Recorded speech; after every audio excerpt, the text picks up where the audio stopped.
A label on your panties digging into your most sensitive spots is definitely not the best feeling. Sure, you can cut it off, but often that just leaves even sharper corners that can be more annoying. But what if you've been cutting those labels wrong this whole time? Check it out. On the left, the label is sewn into the seam, while on the right, it's just hanging on by a couple of threads. Just snip those threads, and voila! It's like the label was never even there. Plus, with this little hack, you can always pick panties in the store that are guaranteed to be comfy. If you've traveled to Europe recently, you may have noticed how nasty the bottle caps have become. Yeah, according to the law, they now have to scratch your nose. They have to be attached right to the bottle. If these bottles annoy you too, try this. Once you open the bottle, rotate the cap 90 degrees and pull until one of the plastic connections breaks. And finally, turn the bottle until the cap touches your chin, not your nose, and drink. You've been using the colander in the wrong way all this time. This smart kitchen device has a hidden function. The traditional way of draining noodles involves dumping boiled noodles into a colander, right? But if your colander is about the same size as your pot, try this instead. Place the colander on top of the pot with the noodles, like a lid, and drain the water out. This method is faster and less messy, and it keeps your noodles in the pot where they belong. Toilet plungers and sink plungers are quite different, and the toilet version has a handy rubber flap called a flange that pops out from the cup. This flange fits snugly over toilet drains, giving you strong suction to tackle stubborn clogs. While a sink plunger won't help with toilet troubles, the toilet plunger can work on your sink or tub. Just make sure to keep that flap tucked inside the cup. And don't forget to give it a thorough clean with bleach before switching from toilet to sink use. You definitely don't want to mix things up. If you still work in an office, next time you print out something, make sure to check out this stapler built right into the printer. It can staple all the documents that fit in the slot at the same time. By the way, it's not something new. Such printers have been around since the 90s. Why buy a ruler and spend your hard-earned dollars if you can simply use a dollar bill to measure whatever you want? Only as long as this whatever is somewhere around 6 inches. A dollar bill is just about this size. Even though many people are sure that those tiny holes on the bottom left side of your iPhone are the speaker, they're actually a microphone. And speaking of iPhones, if you've got one of the latest models and your phone is out of juice but there's no socket to be found nearby, here's a nifty trick. Grab a double-ended charger cord and connect it to another iPhone 15.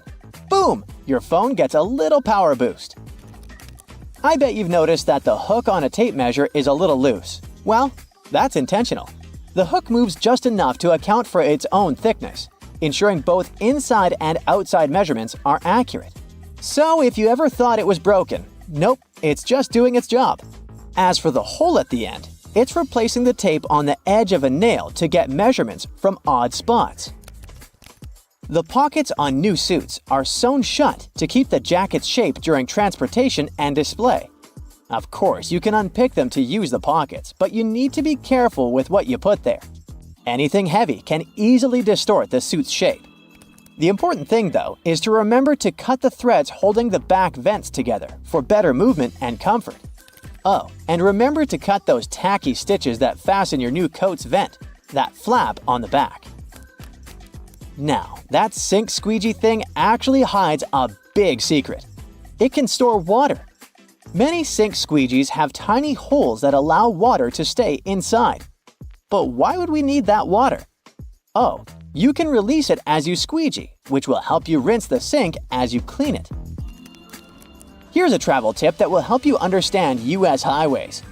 In the U.S., highways with even numbers run east-west, and those with odd numbers run north-south. If a highway number starts with an odd digit, it's a spur, which means it doesn't reconnect to the main highway. If it starts with an even digit, it's a loop around or through a city that eventually reconnects with the main highway. And finally, numbers divisible by 5 are major highways meant for cross-country travel. Your iPhone camera can also translate laundry symbols, identify plants, and even recognize some bird species. It's like having a mini encyclopedia in your pocket. Another trick: when using the markup feature while editing your photos, you might want to highlight a part of a picture. Put a circle around the needed area and keep your finger pressed down at the end of the stroke. Voila! Instead of a misshapen circle, you get a perfect one. It also works for squares, triangles, and stars. Barilla, probably the most famous pasta in the world, has teamed up with Spotify to create playlists that match the cooking time for different pasta shapes. Just start the playlist when you drop the pasta into boiling water. And when the music stops, your pasta is ready. Toasters have crumb trays at the bottom that you can and should clean regularly. Just slide it out and dump the crumbs. It's an easy way to keep your toaster clean and working well. You can use Google Maps to share your location in real time. Just tap your account icon, select Location Sharing, and choose how long to share. Your friends can track your progress and be ready when you arrive. You can also save your parking location by clicking the blue dot. Do you know that the knobs on some ovens have calibration screws on the back?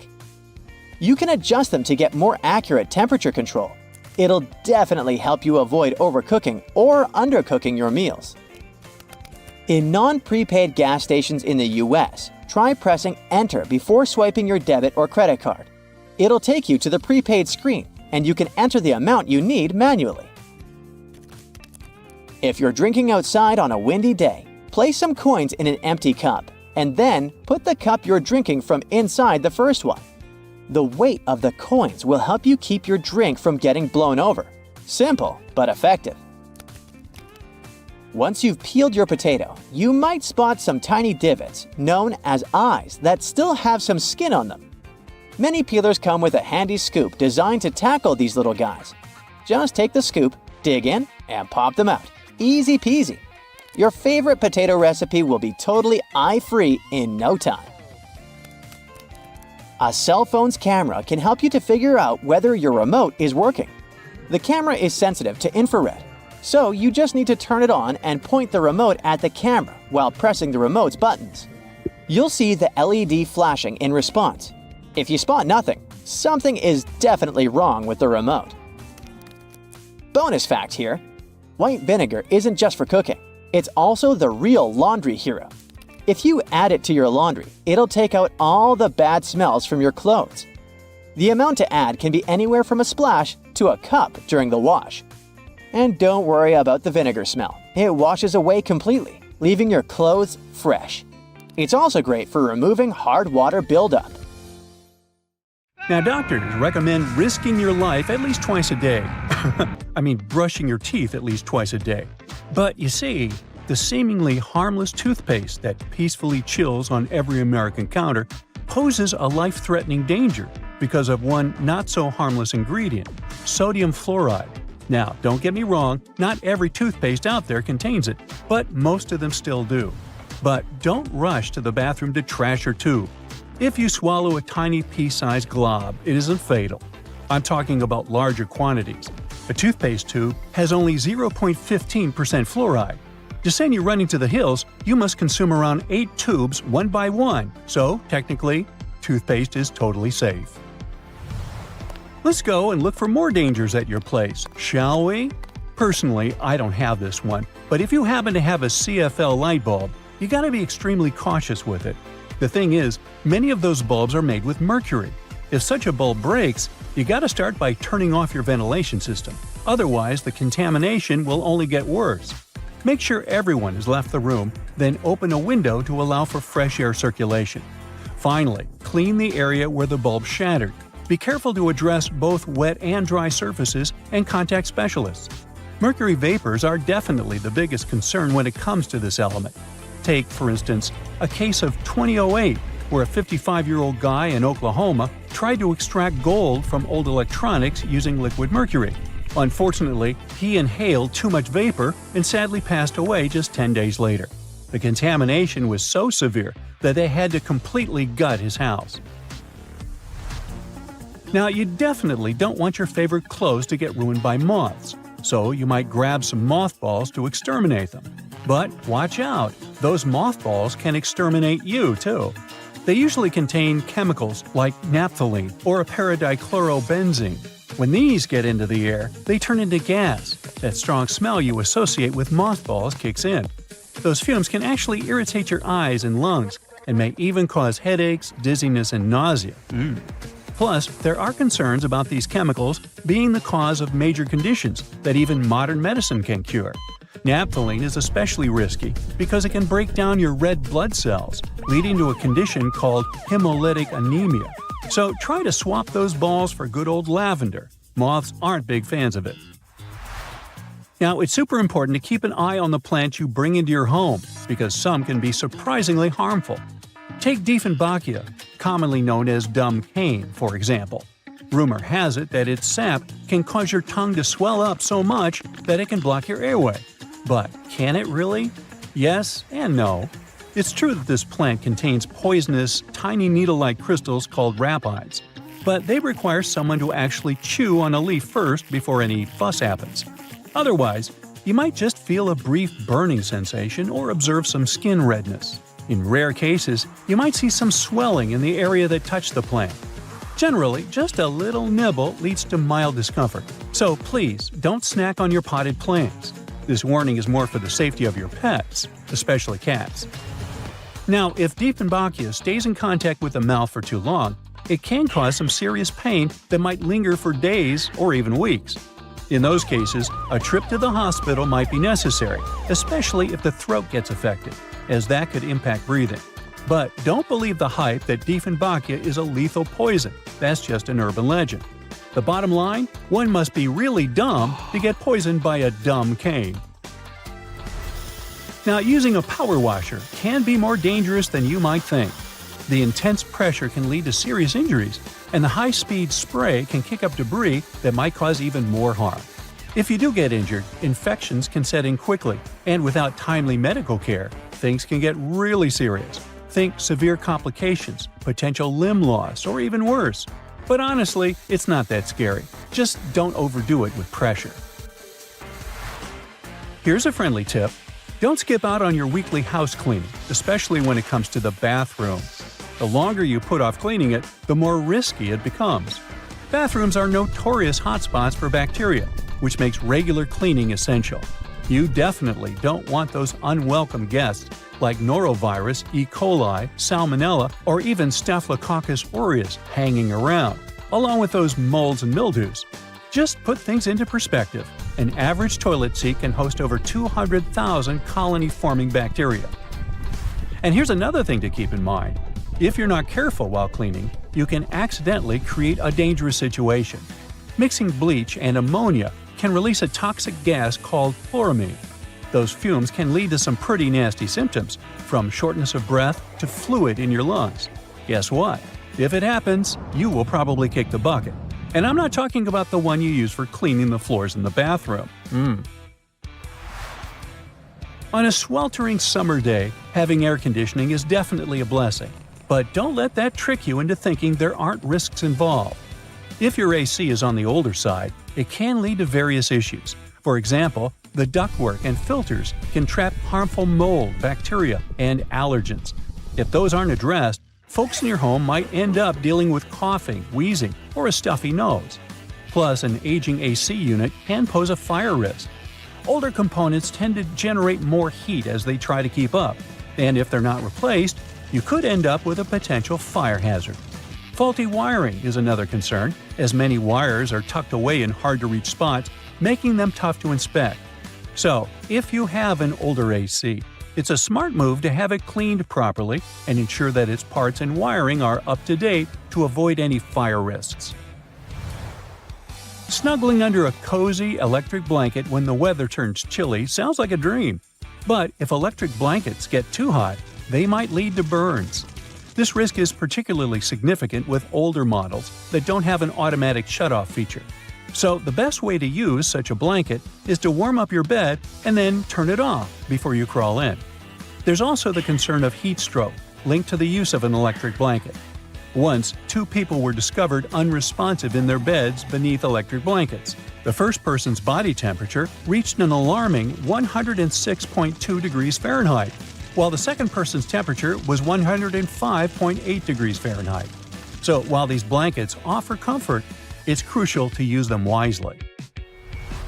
Just a quick heads up about windshield washer fluid. It contains methanol, which can really pack a punch. If ingested, it can cause everything from dizziness and headaches to severe poisoning. Make sure to store it safely and keep it in the original container.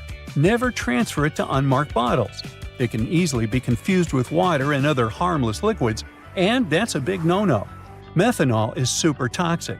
For a grown-up, 2 to 8 ounces can do the trick. You know what I mean. The windshield washer fluid you dump into your car usually has about 30 to 50% methanol in it, but the concentrated versions? They can pack a serious punch with 90 to 100% methanol. Just remember, these products need to be diluted with water before you use them. The last everyday thing on our list does seem to be a great buddy of ours, especially if located in the bathroom. But although air fresheners can give your home a pleasant scent, many of them release volatile organic compounds that can build up over time and may pose serious health risks, including neurological issues and incurable conditions. I suggest, if you were to ask me, you play it safe and think about opting for natural alternatives or enhancing your home's ventilation instead. Got that? Good. A doctor is about to perform a surgery. He positions the lamp over the patient and… wait, what? His hand doesn't cast a shadow. And it shouldn't, because even one little dark spot could ruin a life-saving operation. This magic happens thanks to a large number of light bulbs. Each LED shines on the patient from a different angle, creating overlapping patterns. A sensor detects any obstacles and compensates for shadows by dimming some LEDs and increasing the output of the others. Harry Potter's invisibility cloak is now a reality. Well, sort of. Meet metamaterial, a futuristic fishnet that can make things invisible by manipulating electromagnetic waves. What happens is that when light hits an object, it either gets absorbed or bounces back. Either way, it makes the object visible. But with metamaterial, instead of absorbing or reflecting light, it bends it around objects, making them invisible to the unaided eye. The bad news is that, for now, it only works with specific wavelengths of light, like radio waves. So this invisibility cloak doesn't work with visible light, the things we can actually see, just yet. In Sweden, 2 women managed to create an invisible bike helmet. Well, okay, maybe not that invisible since you have to wear this thing around your neck for it to work. This neck piece has a sensor with a special algorithm that can distinguish between regular biking and a crash. So, if a cyclist is wearing this and gets into an accident, the sensor automatically activates and inflates the neck piece with cold helium gas, instantly deploying the helmet that looks like a head airbag. And if you're worried about the helmet tearing after hitting the ground, don't be. It's made of super strong nylon fabric designed to handle pretty much any strong impact. Well, it seems we're not quite masters of invisibility yet, but transparency is a different story. Back in the 90s, a botanist in Germany managed to create a see-through wood. This invention was almost forgotten for decades, but recently, a group of researchers upgraded the material to make it tougher than glass. Regular wood is like a bundle of tiny straws held together by a natural glue called lignin, which gives it strength and color. To make wood transparent, scientists remove or bleach lignin, leaving a white, skeleton-like structure. Then, they fill these cells with a clear substance like epoxy resin, making the wood see-through. But don't worry, you won't be walking into forests full of invisible trees anytime soon. The idea is to use this technology to create things that need to be tough, like windows and smartphone screens. Seeing things that aren't really there, like holograms, is seriously bizarre. This technology is basically like watching 3D images of real objects, but without the need to put on those old-school 3D glasses. To create a hologram of a flower, for example, you start by pointing a laser at a special mirror. This process will split the laser beam into 2 parts. One part bounces off another mirror, illuminates the flower, and then hits a photographic plate. The other part of the beam bounces off a different mirror and goes straight onto the same photographic plate. When these two beams come together, they make a 3D picture of the flower. So basically, a hologram is an optical illusion of epic proportion. Levitation is probably the greatest magic trick of all time. While magicians typically use optical illusions to make things appear to rise and hover in the air, science can actually achieve it in the real world. A process known as quantum levitation allows materials known as superconductors to float above magnets. You see, these materials naturally repel magnetic fields, but some allow a few magnetic lines to pass through. This creates tiny vortices where magnetic flux can pass, helping the superconductor remain suspended, kind of locked in the middle of the magnetic field, defying gravity. Last year, outfits that changed colors and patterns right before our eyes went viral. This incredible fashion trick was achieved using photochromic materials. When this type of fabric is exposed to sunlight, UV radiation causes electrons to transfer between different states, which alter their optical and electrical properties. In simple words, they change colors. Since natural sunlight intensity varies all the time, the colors of the outfits also shift constantly. Unfortunately, the effect only lasts for about 3 minutes. Sure, you might wear something that changes colors, but would you eat it? I'm not talking about a banana ripening from green to yellow. I'm talking about chameleon, an ice cream made in a lab that tastes like Tutti Frutti and has a superpower. It changes color in your mouth. This treat shifts from lavender blue to pink upon touching your tongue. Although the physicist who invented it is pretty secretive about the recipe, we do know that the magic comes from how the treat reacts to changes in temperature and acids in your mouth. Oh, and the inventor also mentioned you can spray something he calls love elixir onto the ice cream to speed up the reaction. Science has advanced to the point where we can actually make it rain and snow. This technique is called cloud seeding, and although it might seem like an X-Men superpower, it is pretty easy to understand how it works. First, the weather needs to be cloudy. Once a cloud forms, workers at a control center send a plane to the area to stimulate rainfall. As soon as the brave pilot enters the cloud, the plane releases tiny particles, such as silver iodide, into the air. These particles help water droplets form and grow, which produces rain. Sounds simple, right? But playing storm is pricey. An average 4-hour operation that seeds 24-hour clouds would cost around $5,000. If the storm gets too loud, just grab your noise-canceling headphones for some quiet time. These magical gadgets work by listening to the noises around you. Then their built-in microphones create sound waves that are the opposite. When these opposite sound waves mix with the noise, they cancel each other out, making everything quieter and clearer. Concrete often has a problem. It cracks, which makes it less durable, and that's not good. So the smart move is to go for self-healing concrete. This magical material has tiny capsules or nanotubes inside that are filled with healing agents like calcium carbonate. When a crack forms and hits these capsules, they burst open from pressure or moisture exposure.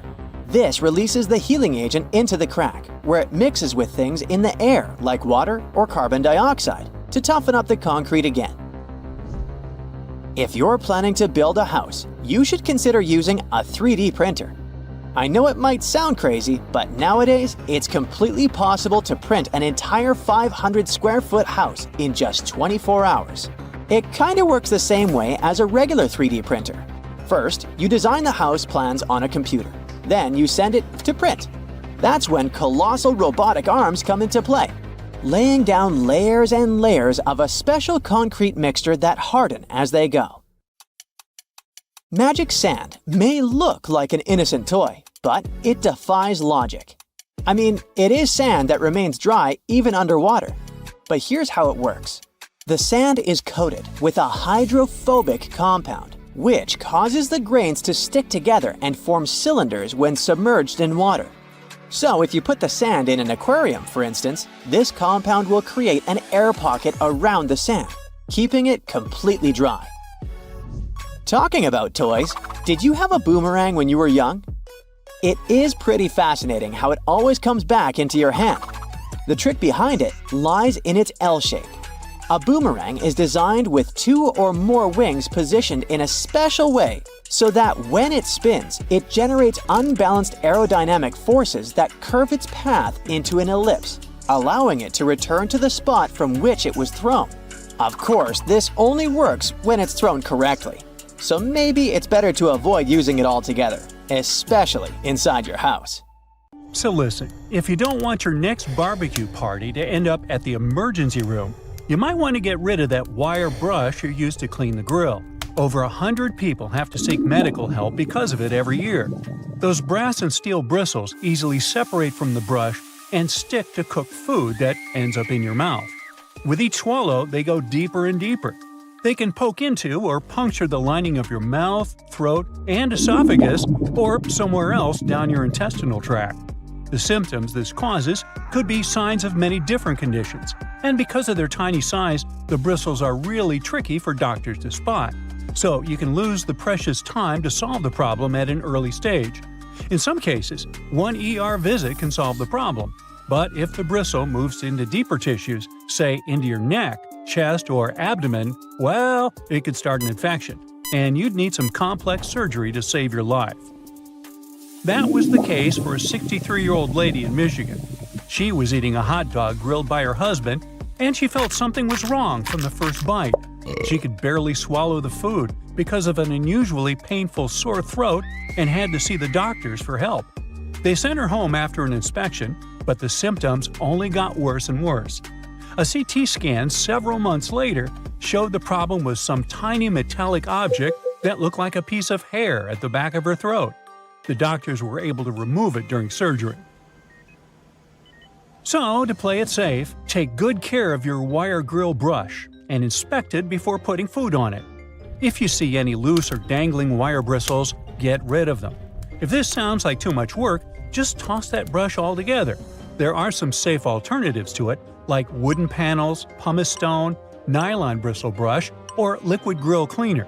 You can also roll a piece of aluminum foil into a ball and use grill tongs to hold it while you're scrubbing your dirty grill grates. Cooking pros say an onion cut in half can also do the job.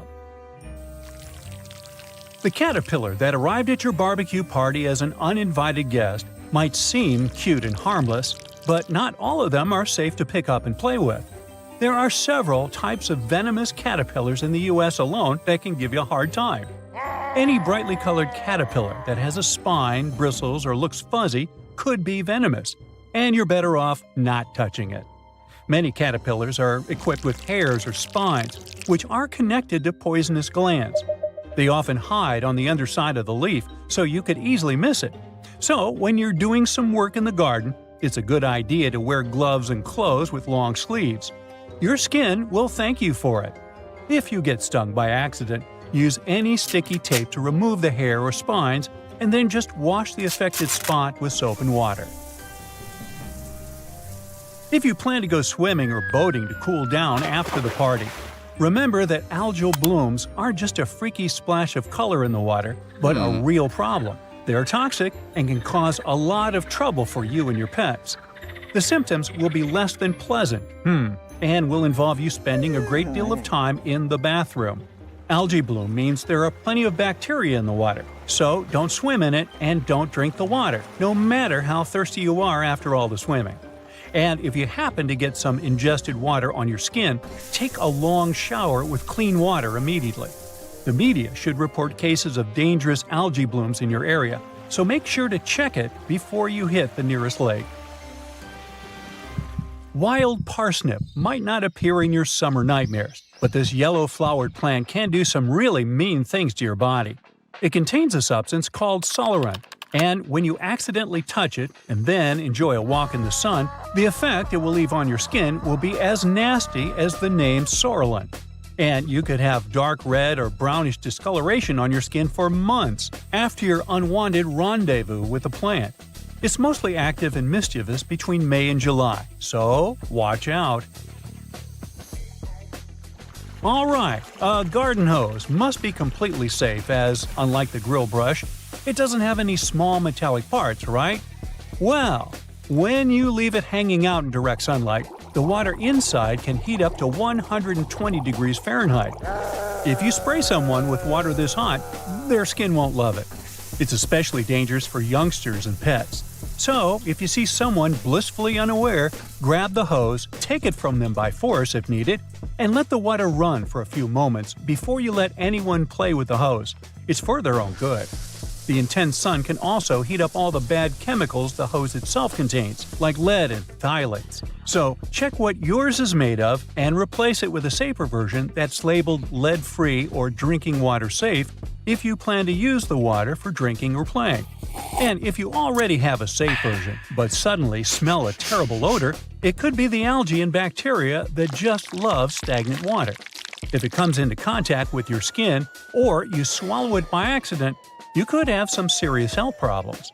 The best you can do is replace the hose. And yes, make sure you keep it in a cool, shaded area and drain it well after every use. Now, you're never too old to love the trampolines, but the trampoline might not love you back and give you a spinal injury or broken bones.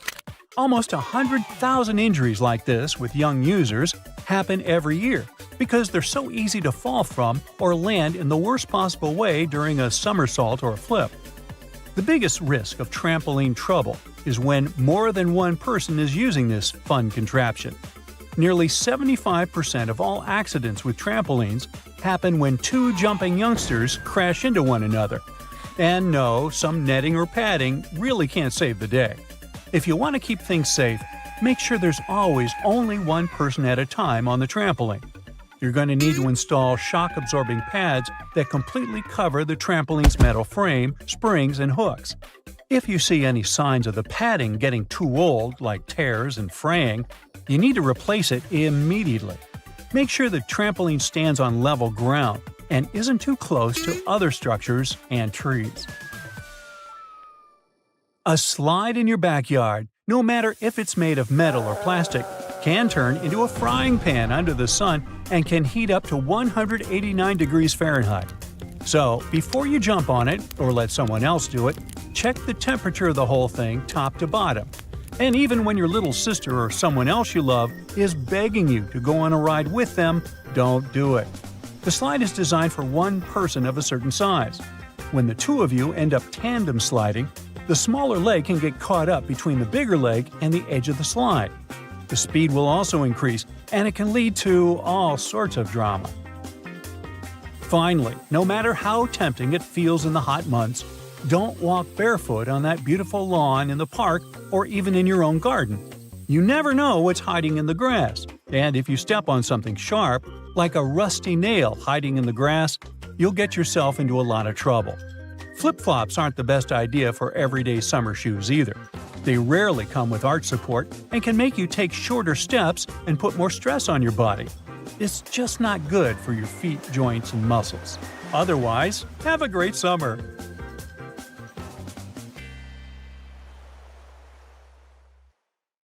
You know how it goes.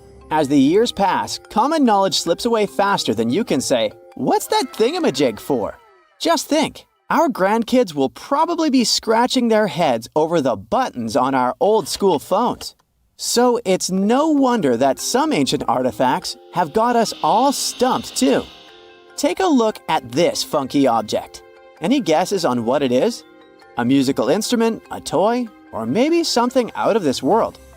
Beats me, and even the experts have no exact answer. This little guy is a Roman dodecahedron, discovered by some amateur archaeologists near Lincoln, England. It's shaped like a fist and made of a mix of metals. Now, as for what this thingy was used for, that's the million-dollar question.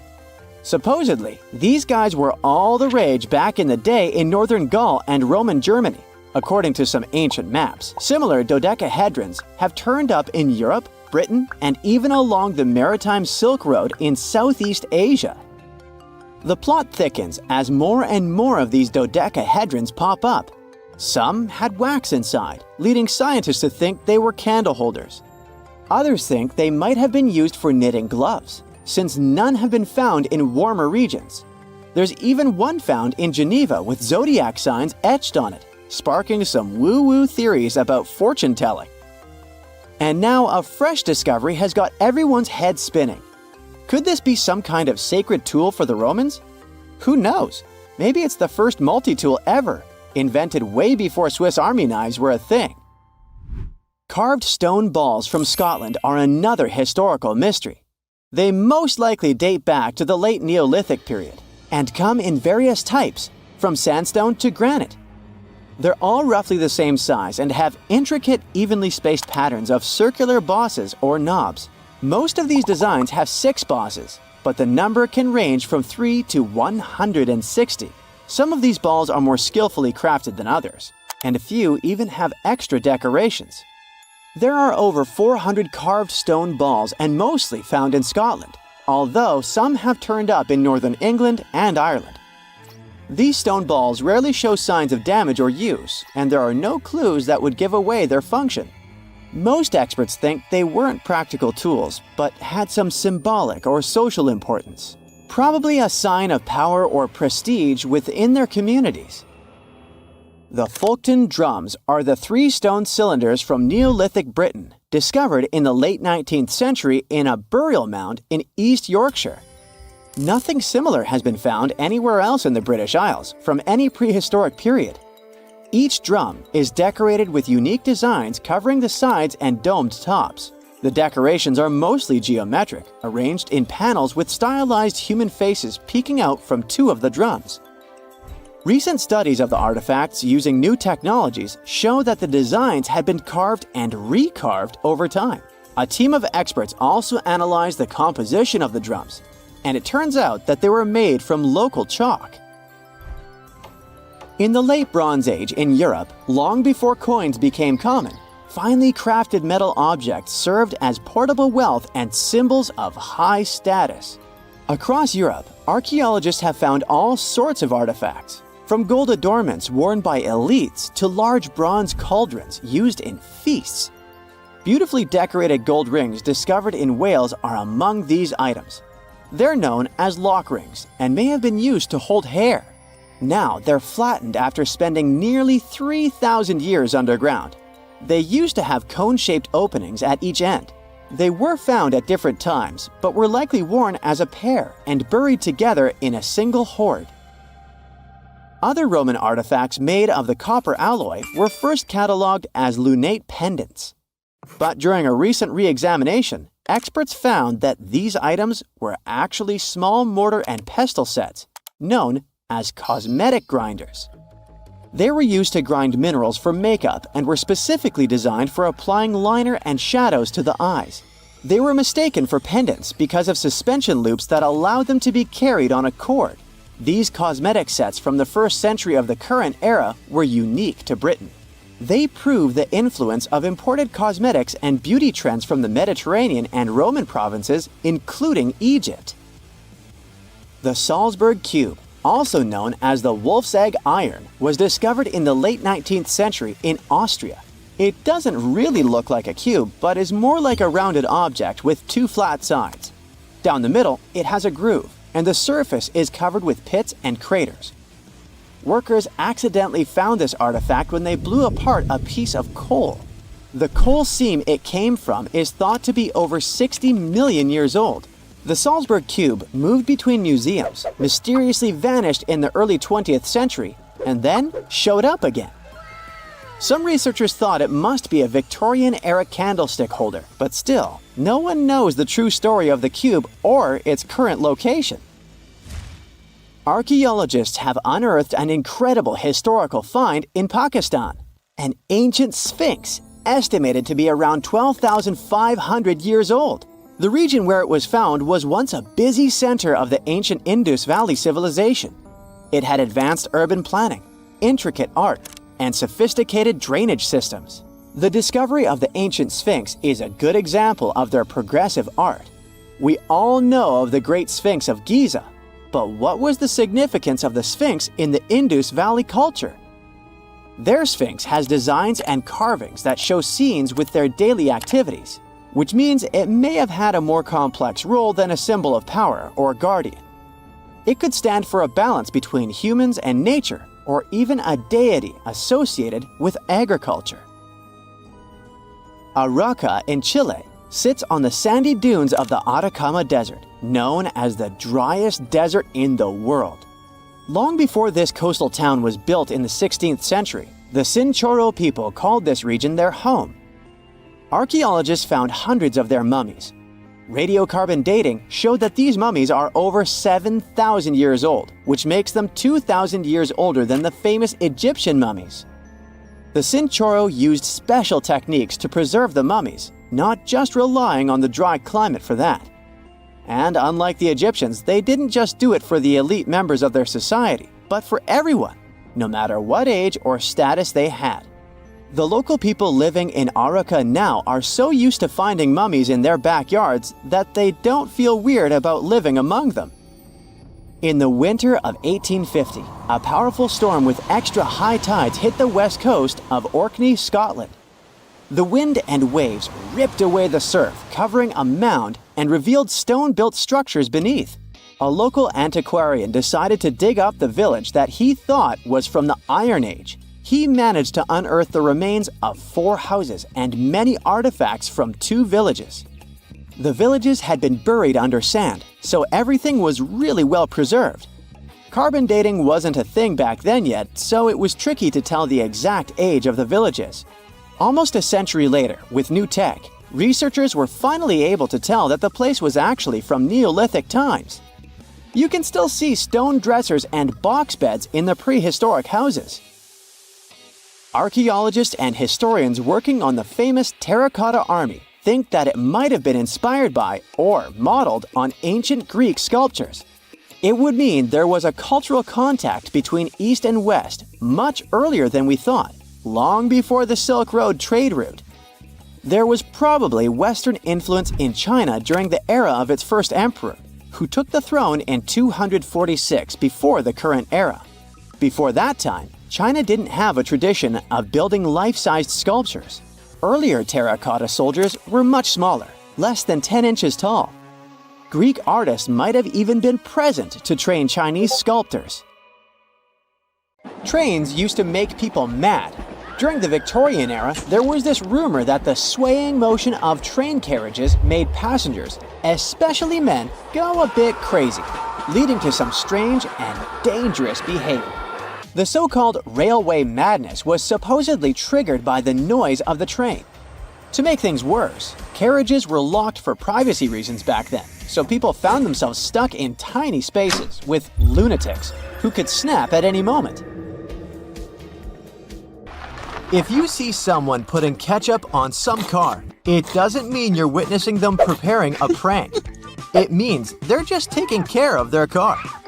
Yup, it goes great with hamburgers and hot dogs, but it goes even better with cars since it has ingredients that are good at removing rust.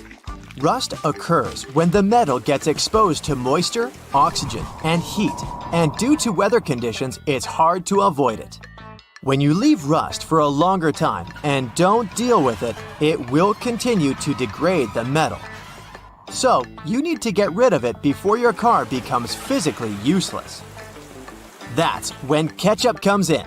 Its key ingredient is tomatoes, and they have many nutrients similar to those you can find in oranges and some other citrus fruits. For instance, citric acid can help you remove rust from metal surfaces since it eats through rust. We're not talking about the cars only. You can use it on metallic kitchenwares, furniture parts, jewelry, and rust spots on generally any metallic item. You can combine it with washing soda. It's not quite effective against rust, but when you combine it with ketchup, it'll do the work. Mix these two and apply them to the rusted area. Leave it like that for about half an hour and wash it with a wet cloth or sponge. You can combine ketchup with salt instead, or just apply a lot of it on the rusty area without using any additional ingredients. Ketchup removes tarnish from brass copper too. Put it on brass hardware on doors and cabinets. or some accessories such as bowls and candlesticks for 10 minutes to make it all shine. And also, you don't put it on meat just because of taste. Ketchup breaks down its fibers, which means it makes it more tender. Locking handles as we know them were only invented relatively recently, in 1878. Before that, people had to get pretty inventive to secure their homes. Most folks used a latch string. They'd make a small hole in the door, thread a leather thong or string through it, and then loop it around a wooden bar. Even after doorknobs were invented, only the wealthy could afford a proper lock and key. Vacuum cleaners had a rough start too. The first one was invented in 1901, but it was so huge that it wouldn't fit inside houses. Instead, vacuuming was offered as a mobile service. The machines were parked outside, and long hoses were fed through the windows. And to get to the client's house, these large cleaning machines were actually pulled by horses. Back in the day, animals even used to pull strollers. Yep, with kids inside. The stroller was first developed in 1733 for the daughters and sons of a British nobleman who might have been a bit too lazy to walk with them every day. So, the first model was basically a shell-shaped basket on wheels that could be pulled by a goat or a small pony. This small chariot was cute, but probably not the safest way to get around. Refrigerators also used to be a bit scary. From the late 1800s until 1929, they used toxic gases like ammonia, methyl chloride, and sulfur dioxide to cool things down. People were so concerned about gas leaks that they began leaving their refrigerators in the backyard instead of keeping them in the kitchen. This danger even inspired Albert Einstein to create a new model. In 1926, Einstein and his former student Leo Szilard invented a refrigerator with no moving parts, using safer, environmentally friendly gases to reduce the risk of toxic leaks. But it had one problem. Einstein's refrigerator was less efficient than existing appliances, so it wasn't commercially appealing. If you ever find yourself casually wandering in the forests of Estonia, don't freak out if you see some giant megaphones. These wooden acoustic giants were set 3 hours away from the country's capital by interior architecture students. That's way cooler than the hamster roller coaster I once built for a science fair, I have to admit. More than half of Estonia is covered by woods, and they're pretty proud of this natural wealth. So it's not the first art project of this kind, and there was a winding, elevated pathway and a faceted woodland cabin. The idea of the megaphones is to crank up the natural sounds of a forest and also to serve as a rest spot for hikers. These wooden beauties are large enough to host several people. And hey, if you walk this far into the woodland, you'll be thankful for this. The students were given a task to invent some concepts of a forest library. They built the megaphones off-site and brought them to their permanent spots. They're set in such a way that sounds from 3 directions meet in the center and create a cool, natural surround sound effect. Thankfully, kitchen supplies, including our beloved grills, have come a long way. Back in the 1950s, a metalworker named George Stephen had a brilliant idea while trying to create the perfect steak. Frustrated with flare-ups and uneven cooking, he decided to cut an old ocean buoy in half. This allowed him to control the airflow better. And that's how the Weber Kettle Grill was born, changing backyard barbecues forever. Have you ever used a public bathroom in the summer in your shorts and sandals and got splashed? It happens to the best of us, so no worries. If only there was some solution to this problem. Perhaps a urinal with a small hole so no liquid goes where it shouldn't. Looks pretty yucky and painful to me. An assistant professor at the University of Waterloo, Zhao Pen, and his colleagues came up with a way better solution for this sensitive issue. Their designs were inspired by physics and dogs. When a stream of liquid moves on a solid surface at a shallow angle, the splash is reduced, and the smaller the angle, the fewer splashes you'll see. You can even minimize them to a 0. And when dogs do their business, they lift their hind legs and do it on the vertical surface of a tree or a wall. I don't know if they actually care about it, but this does reduce the splash. Good job, Pluto. Talking about that, here's a fun challenge for your next family gathering. Ask everyone to fold a piece of paper in half, then in half again, and keep going for a total of 7 folds.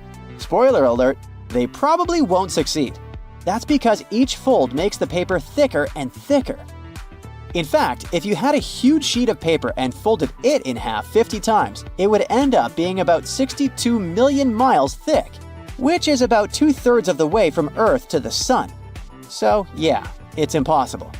The current record is held by a high school student named Brittany Gallivan, who managed to fold a single piece of paper in half 12 times, and it was a tissue paper.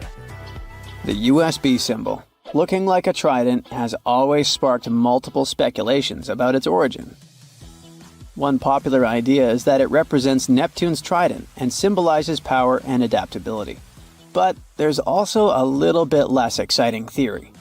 A man who claimed to have designed the symbol in the 1980s stated that it was supposed to represent connectivity. The large circle symbolizes a computer, while the attached shapes, the circle, the triangle, and square, stand for different outputs. Look closely at a tram's overhead lines, and you'll see that its contact wires zigzag back and forth instead of going in a straight line. That's because all trams have pantographs attached to their roofs. The upper part of the pantograph is gradually worn down by the overhead wire and eventually needs to be replaced. To wear it down evenly, the wire is not installed strictly along the tram's path, but in zigzag patterns. As the tram moves, the pantograph slides along the wire, and it wears down evenly. Those cone-shaped water cooler cups? Their shape is intentionally designed to prevent users from setting the cups down. This allows employees to minimize the risk of spilling water on their desks around various electronic devices. Plus, less material is used to produce cone-shaped cups, which makes the process less wasteful and more cost-effective. It also kinda supports sustainability by encouraging people to drink their water quickly and dispose of their cups immediately after. You're probably wearing a YKK product right now. I mean, go check the zipper on your jeans. Yep, that's it. YKK stands for Yoshida Kogyo Kabushiki Kaisha, a Japanese company that makes roughly half of all the zippers in the world, producing over 7 billion zippers each year.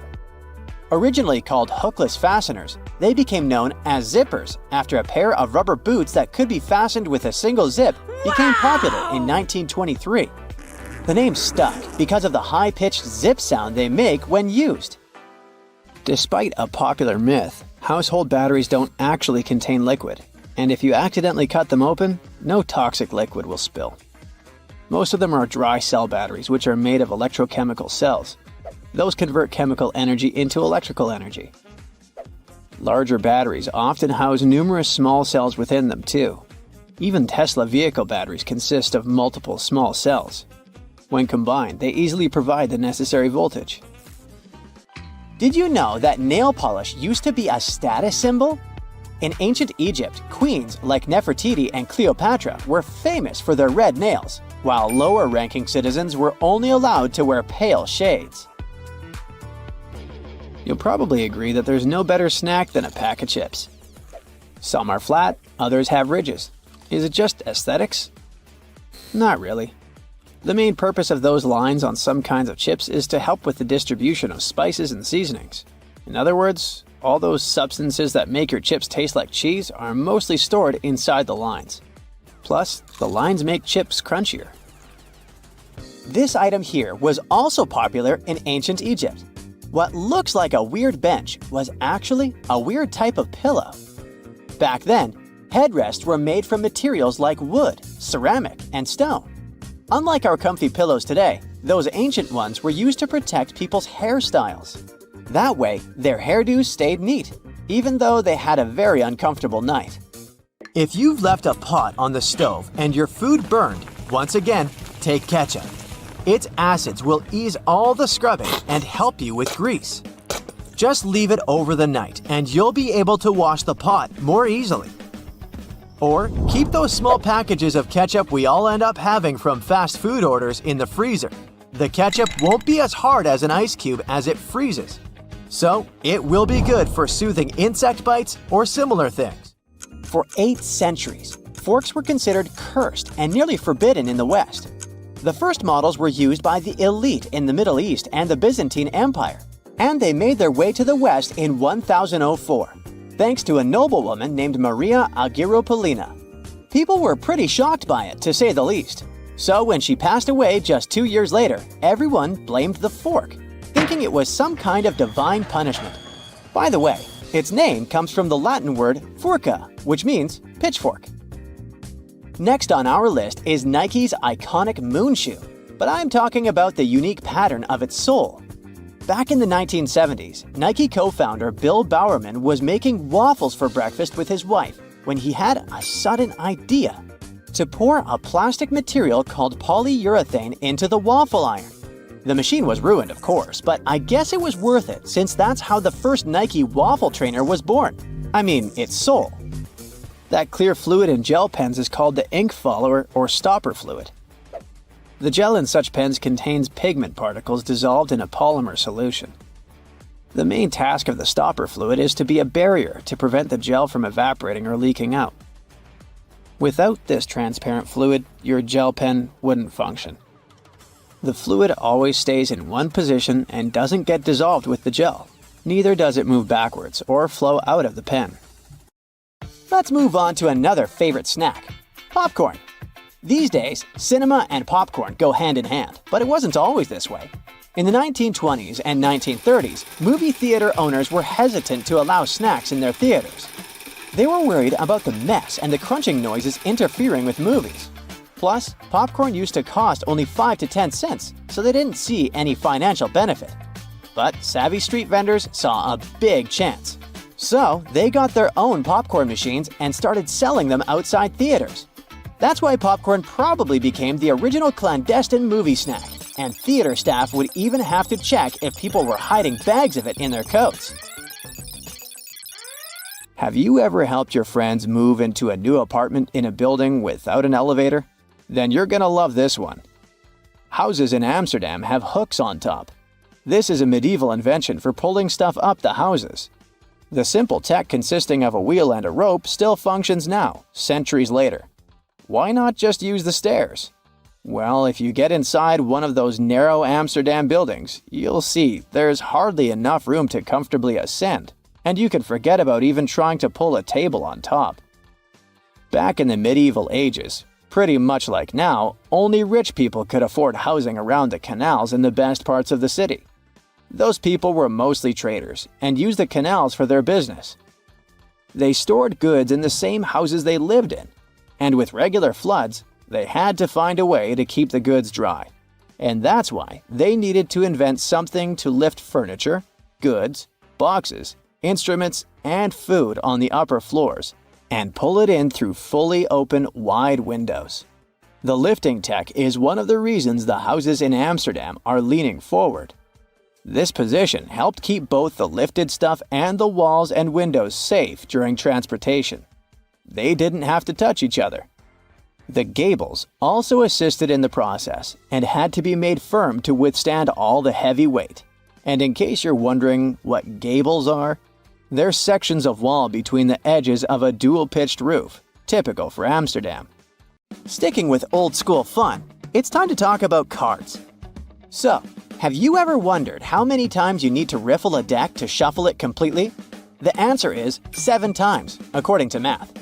Even cooler, if you shuffle a deck right, you're probably creating a unique order that's never existed before and never will again. And if you have a deck at hand, check out the 4 Kings. You'll notice that the King of Hearts is the only one without a mustache. He's not special or anything. I mean, he also used to have a mustache, but it was lost in the reproduction of the original design. Your home has more regular things that can do magic tricks. Like if you have a house or a big terrace and want to make a nice flower wall. Try old mattress springs. Just hang them on the wall and let your imagination run wild with flowers. An old flower sifter can still come in handy. For example, as a planter. Even if you don't have one, you might find it at a garage sale or a thrift store. Wallpaper is making its big comeback when it comes to home design. Maybe you can try something different and use some old books with torn pages. You just need to learn the basics of hanging wallpaper, and voila! You get a new cool place for your old books. There's a solution for the remains of an old book. Don't worry. You can have blocks where you'll keep your kitchen knives. It's pretty original, don't you think? Solitaire was probably everyone's go-to game to pass the time back in the 1990s, but its original purpose was far from it. When developers created this game, their idea was to teach people how to use a computer without them even realizing it. For example, dragging and dropping cards into one place helped people learn how to move files into folders. The same goes for Minesweeper, which was designed to help people get used to using a mouse and clicking.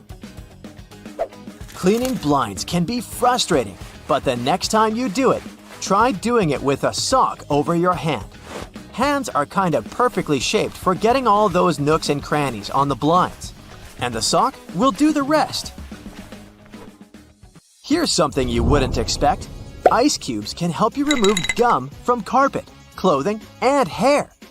Just put your clothes in the sink and add ice cubes. Leave it like that for a while. Ice will freeze the gum, so you can chip it away more easily. If the gum got stuck on the carpet, leave ice cubes right in the critical spot and remove the gum with a butter knife. It's a little bit harder to remove it from hair though, but still possible. Just wrap the ice and parts of your hair with the gum in a washcloth until the gum gets frozen. When you get there, you should be able to break apart the gum and free your hair using your fingers.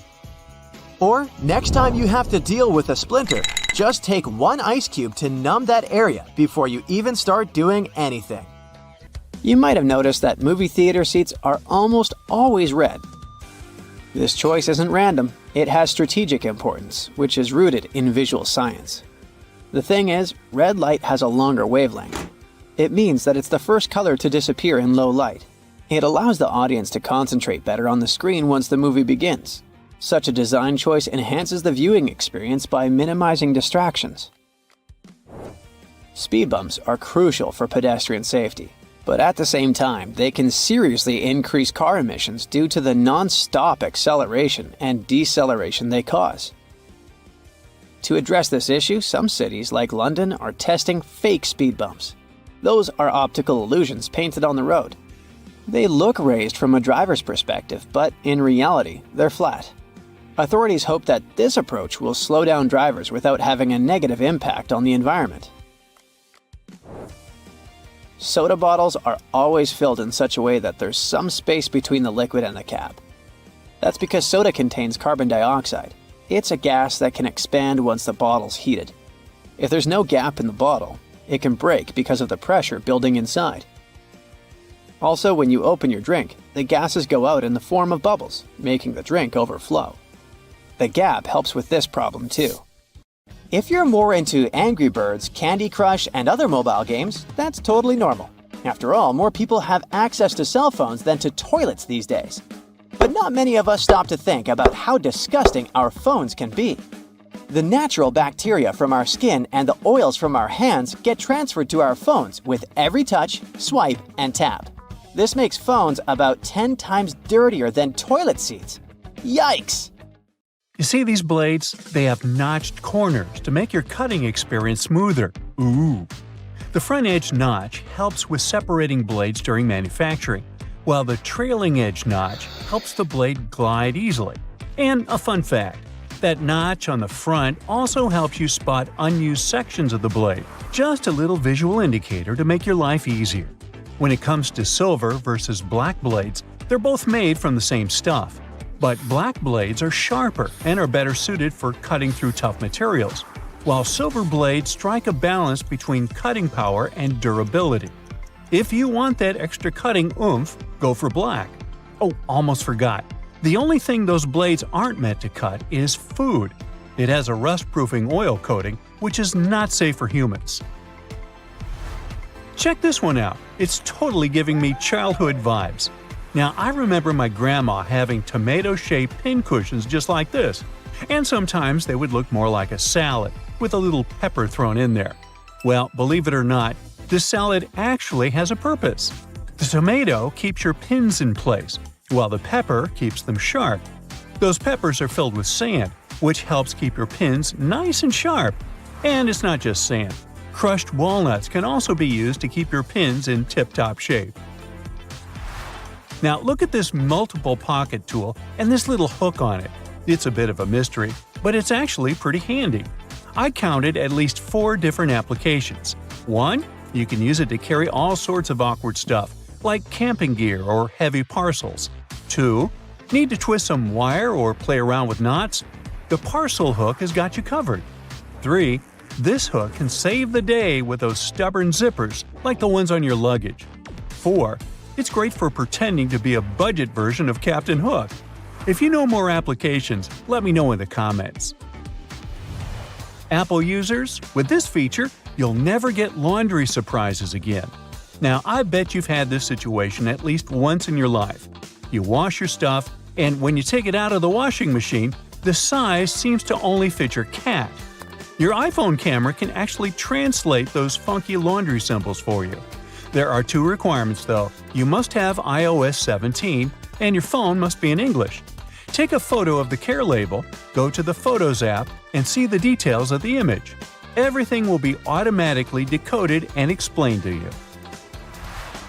Now, many toasters come with nifty removable crumb trays at the bottom. It's super important to give these trays a good clean every now and then to keep your toaster running smoothly and avoid any potential fire hazards. Just pop them out, shake out the crumbs, and you're good to go. Where you shake them out is up to you. Those little compartments on your gas pump aren't just for show. They're actually there to hold your cap while you're filling up. This nifty feature keeps things tidy and prevents any spills or drips on the handle. So, say goodbye to messy refueling experiences and hello to a cleaner pump. Plus, it makes the whole process way more convenient and efficient. Now, I'll bet your oven gets so greasy and dirty sometimes that you can even hear it oink. Just kidding. I know you're a tidy person. Anyway, if you're looking for a way to bring your kitchen cleaning to a whole new level, here's a tip for you. Most oven doors have handy latches that let you pop the door off for easy cleaning, saving your poor back from the strain. When you're draining noodles or potatoes, there's no need to bother transferring everything to a colander in the sink. Just throw the colander right into the pot, hold it down, and pour the liquid out. It makes life so much easier, especially when you want to save that starchy water for recipes. It's a must for authentic pasta, by the way. So let's say you've snagged this gem at a thrift store a while back for just under $1. It's seen better days, serving as an ashtray, but you decide it's time to give it a new lease on life. Here's the lowdown on how to make it shine again. Mix up a solution of boiling water, baking soda, and table salt in a bowl lined with aluminum foil. Let the piece soak for about 15 minutes and repeat this process 3 times. In between soaks, gently scrub any rough spots with a microfiber cloth. After the final soak, dry the piece off and rub on some toothpaste, baking soda, and peroxide. Buff out any remaining tarnish with a clean, dry microfiber cloth. Rinse it off, and now your piece is practically gleaming like a mirror. These aluminum foil boxes have nifty little tabs on the sides that make it super easy to grab a sheet without any hassle. It's like a fancy little bonus that makes the product a breeze and ensures you'll have a smooth sailing experience every time. Manual can openers often come with a handy built-in feature, also known as a bottle opener. It's like getting 2 tools in one. But did you know that this bottle opener actually has another useful function? It can help you loosen those stubborn, hard-to-open jars. Simply lift the lid slightly at a couple of points with the bottle opener, and then watch it as it effortlessly twists right off. Yeah! Okay, I just found that, apparently, you're supposed to save the first and last slices of a loaf of sliced bread for last. It's like a bread hack or something. Apparently, those end pieces help keep the rest of the bread fresher for longer, and you shouldn't eat them until you've devoured the rest of the loaf. So, next time you're making a sandwich, save those heel slices for the very end. Even bread eating needs a good strategy. Now look at those blue levers on the top rack of your dishwasher. I was curious about them too, and it turns out they're actually water bottle sprayers. They help to ensure that your bottles get a thorough cleaning and rinse during the wash cycle. Many vegetable peelers have those little scoops on top for taking out the eyes from potatoes. And here's a cool tip. You can actually use vegetable peelers in both directions to peel faster. But most people just stick to one direction. When using yellow mustard, make sure to push the lid of the bottle all the way open until you hear a satisfying click. This way the lid will stay securely in place and won't get in the way when you're dispensing the mustard onto your food. It's a simple step that can make your condiment experience hassle-free and enjoyable. So there. You know that little hole at the end of your pot or pan? Well, it's not just for show. You can actually use it as a handy holder for your forks and spoons. Next time you're cooking up a storm in the kitchen, just pop your utensils in that convenient little hole and keep them close at hand. Okay, just a heads up to remember to switch the direction of your ceiling fan for the changing weather, and to give it a good clean too. I've seen that a lot of folks found it helpful before to reverse the fan's direction by flipping a switch for different seasons. So this is just a friendly reminder to go ahead and do it again, pushing hot air down and pulling cold air up. When you're chowing down for some pizza, just tear off the top of the box and use it as a big old plate. You can even rip the box in half and fold it to save some leftovers for later. Well, that's it for today. What, you want to know more cool facts? Sure, but you'll have to subscribe and hit the bell to get more videos. I'm waiting. Go ahead. Some men wear shoes with hidden heel lifts to look taller. Such shoes can make a person up to 6 inches taller. They look like regular shoes, but inside they have this extra insert. Sometimes, such an insert is glued down. Sometimes it's removable, and you can choose the height you need yourself. When the Titanic hit the iceberg and sank sometime later, the Atlantic Ocean was around 28 degrees Fahrenheit, which means the water was below its freezing point. No wonder so many passengers didn't make it. Some birds have a row of bristles protruding from the edges of their eyelids. Those bristles can probably be called eyelashes, but while human eyelashes are modified hairs meant to protect the eye, bird eyelashes are modified feathers. Identical twins don't actually have the same fingerprints, so you can't blame your misdeeds on your sibling after all. Different factors during development in the womb, like the position of the womb, umbilical cord length, and the rate of finger growth, impact fingerprints. Earth's rotation speed is changing. It's slowing down right now while we're talking. It means that, on average, the length of the day gets 1.8 seconds longer every century. 600 million years ago, a day lasted a mere 21 hours. Most world maps are wrong. On the majority of maps, they still use the Mercator projection, which was the first developed in 1569. But this method is very inaccurate and makes Alaska look as large as Brazil, while in reality, it's 5 times smaller. As for Greenland, it looks 14 times larger than it actually is. For a map to be precise, it would need to be life-sized and round, not flat. Ants don't have lungs. They breathe through tiny openings known as spiracles. An ant may have 9 or 10 of those on each side of the body, depending on the species. The average color of the universe is poetically called cosmic latte. In a 2002 study, scientists discovered that the light coming from other galaxies averaged into a beige color that was very close to white, just like the drink beloved by many. There is such a thing as minus decibels. The quietest place on Earth is Microsoft's anechoic chamber in Redmond, USA. The level of sound there is minus 20.6 decibels. Such chambers are built out of heavy concrete and bricks and are placed on springs to stop vibrations from entering the chamber through the floor. Bananas are radioactive. Wait, where did you go? It's not that bad. Bananas are rich in potassium, so each banana is slightly radioactive due to the natural isotope potassium-40. On the other hand, your body contains around 16 milligrams of potassium-40, so you're actually about 280 times more radioactive than that poor banana. And in any case, your body gets rid of that excess potassium 40 from a banana within several hours. There's simply no such thing as a straight line. You just need to zoom in close enough and you're bound to spot some irregularities. Even a laser light beam is a bit curved. In emergencies, fish form orderly lines.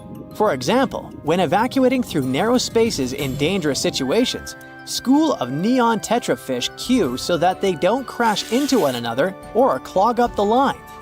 Scientists think that this behavior means that fish can respect social rules even in emergency situations, unlike us humans. Hippos can't swim. These animals have large bones. These bones are so big and dense that it makes hippos barely buoyant at all. So these animals don't swim. Instead, they perform something like a slow-motion gallop on the riverbed. Hippos can also sleep underwater thanks to a reflex that allows them to rise to the surface, take a breath, and sink back down to the bottom without waking up. Lego bricks can withstand compression better than concrete. A regular plastic Lego brick can support the weight of 375,000 other bricks before it breaks. Theoretically, it could allow you to build a tower more than 2 miles in height. But if we decide to scale this up to house-sized bricks, the price would be exorbitant.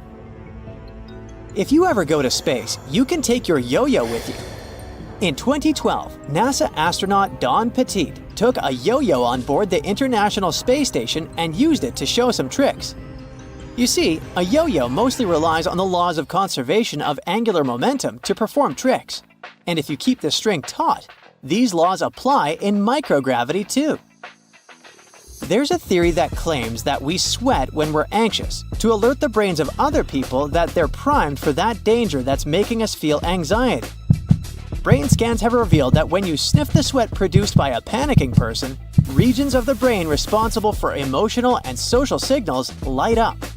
And when you are anxious, your sympathetic nervous system produces hormones, including adrenaline, which switches on your sweat glands. There are rainbows on Venus, and they're called glories.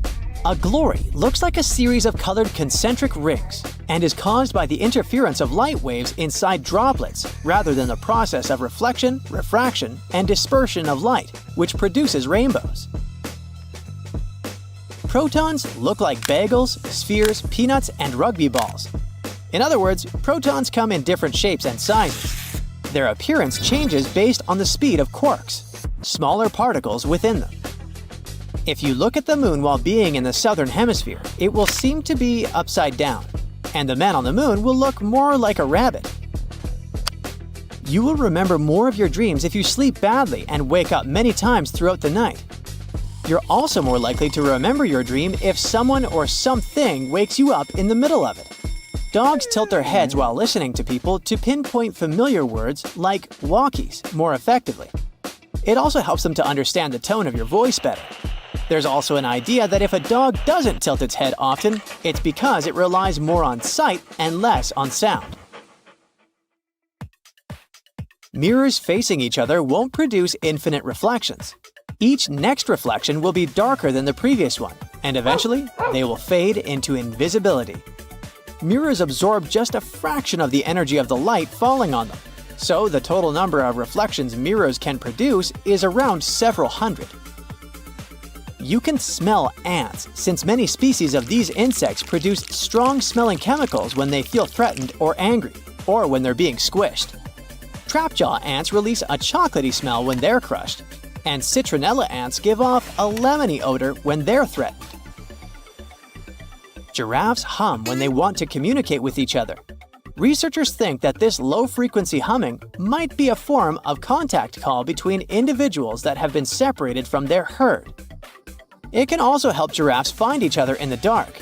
But the coolest thing about these magnificent animals? Some scientists think that they could sleep talk too. And a cool bonus story for you. About a marathon runner who took over 50 years to finish the race.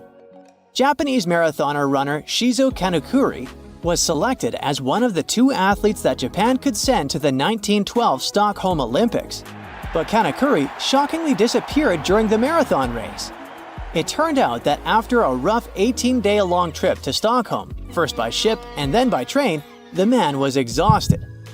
During the race, he stopped running because his condition simply didn't allow him to run further. The athlete stumbled into a nearby garden party where he drank orange juice and stayed for a while to recover. Later, Kanekuri was so embarrassed by his failure that he returned to Japan without notifying anyone, including race officials. So, Swedish authorities considered him missing for 50 years before finding out that he was peacefully living in his home country. In 1967, the athlete was offered the opportunity to finish his run. He accepted. 54 years, 8 months, 6 days, 5 hours, 32 minutes, and 20.3 seconds after he started the race, he completed the marathon. It was a long trip. Along the way, the man got married, had 6 kids, and 10 grandchildren. Fun fact: Olympic synchronized swimmers, now renamed artistic swimmers, don't usually wear swim caps. When they compete, they put Knox gelatin in their hair. The result resembles unflavored Jell-O. Athletes mix the gelatin with water and it turns into a gooey mixture. After that, they comb and brush the substance into their hair, pull it into a bun, and put a headpiece over it. When it all dries, it becomes really hard, and swimmers' hair doesn't fall out when they swim. They often add glitter and other decorations to make their hairstyles even more exciting. The blanket octopus is called this way because of the females of the species. They're supersized and rarely seen. They have a long, fleshy cape which encloses their tentacles. Female octopuses are large, up to 6.5 feet in length. Thanks to this cape, they look even larger and much more intimidating to potential predators. But the coolest thing about these creatures is that the male blanket octopus grows to be a mere 1 inch in length, which is smaller than a walnut. This makes the blanket octopus a species with the largest gender size difference in the entire animal kingdom. Red Bull has published a video showing the so-called world's fastest camera drone following a racing car around Silverstone's Grand Prix circuit. The Dutch Drone Gods are a company that custom-built the manually piloted drone designed specifically for keeping up with cars moving at speeds of over 186 miles per hour. It took more than a year for Red Bull and the Dutch Drone Gods to create a drone that could accelerate twice as fast as a Formula One car, reaching this breakneck speed in just 4 seconds. The drone's top speed is almost 220 miles per hour. Recently, scientists have concluded that water might not be wet. You see, wetness is usually defined as a liquid's ability to maintain contact with a solid surface. It means that the water itself isn't wet, but it can make other objects wet. Okay. Wow. The Maldives 1,000 rupiah banknote has captured the attention of people from all over the world and received a lot of praise for its stunning design. The note features the striped pattern of a skin of a majestic whale shark and a green sea turtle against a vibrant blue backdrop. It's already been called the prettiest currency in the world. Now, wearing a tie might be more dangerous than you think. It can reduce blood flow to the brain by 7.5%, making you dizzy and nauseous and causing headaches. Ties can also increase the pressure in your eyes if it's too tight. Plus, they're great at transporting germs. Gotta think again whether following that dress code is so necessary. A young girl from Washington broke a Guinness World Record by putting on 45 sweaters at a local library. Sophia Hayden pulled on each sweater individually all the way down to her waist before moving on to the next one. It was done to comply with Guinness World Record rules. She also had to make sure that none of those sweaters was ripped, since damaged items didn't count. As a result, she broke the record for the most sweaters worn at once. The previous record was 40 sweaters, and it was set by a French 11-year-old boy in 2022. Later, Sophia's mother admitted that it had been tricky to gather enough sweaters for that attempt. The sweaters were then donated to charity. Now, it was Louis XIV of France who is believed to have brought salt and pepper together, forming the basis for modern cooking. At that time, only rich people could afford to add pepper to their meals, and the king liked his food to be lightly seasoned with just salt and pepper.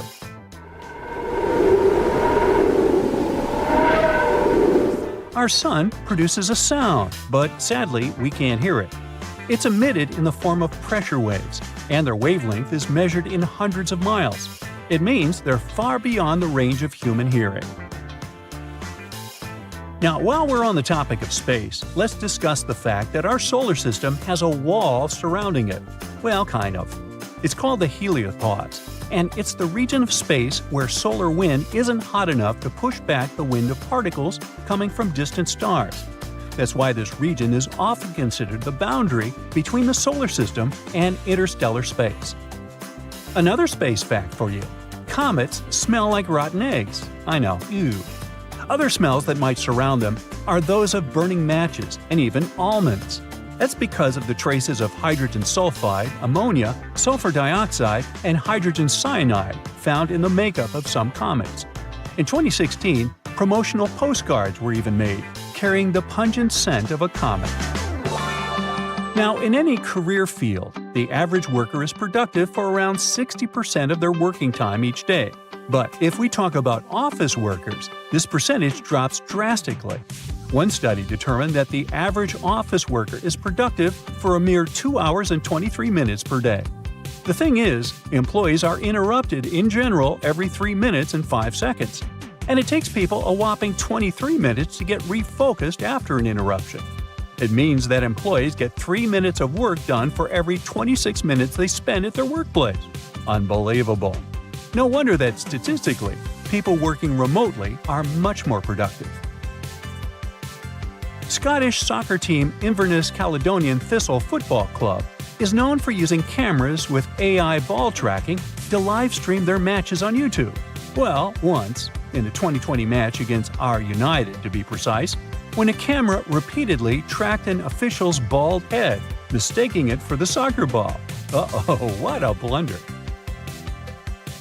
Now, speaking of sports, football teams wearing red kits reportedly play better. Accordingly, the color of your attire affects not only how you're perceived by others, but also how you feel. A review of football matches in the past 55 years has shown that teams wearing red consistently play better in home matches than teams dressed in any other color. One more awesome story connected to sports.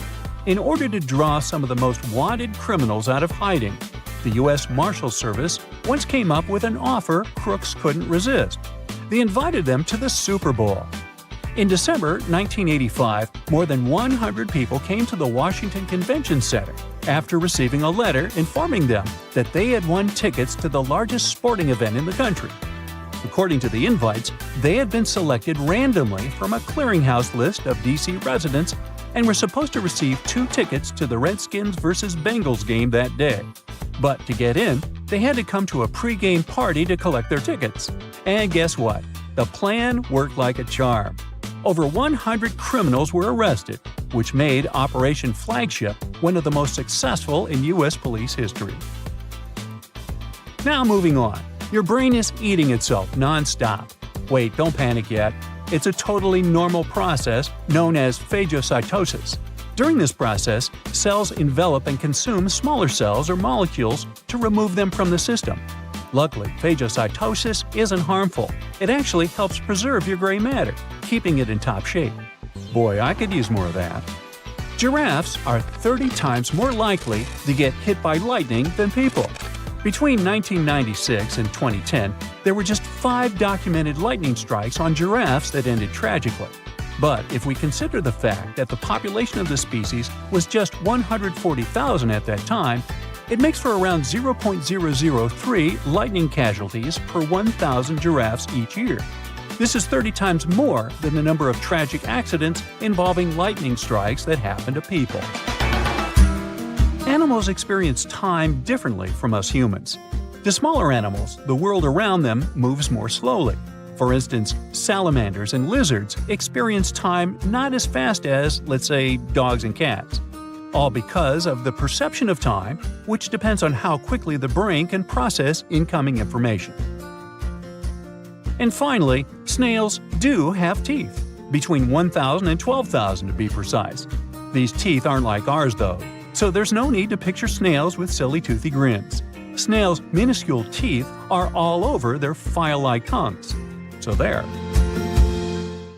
You're shopping for a bike and the friendly salesperson offers you to test the prototype for a new model using new technology straight out of space. It turns out you're already using some interstellar inventions on a daily basis. Regular inflatable rubber tires can't do so well on the perilous, rocky, and sandy terrains of the Moon or Mars. Curiosity Mars rover got some damage to its treads just 16 months into its mission. That's why airless tires relying on a mix of nickel and titanium were invented for NASA rovers. The material is flexible thanks to its tight molecular structure and can return to its original shape every time it deforms. The same airless technology should work great with bike tires down on Earth. The tires are tube-shaped and squash down whenever you roll over a bump.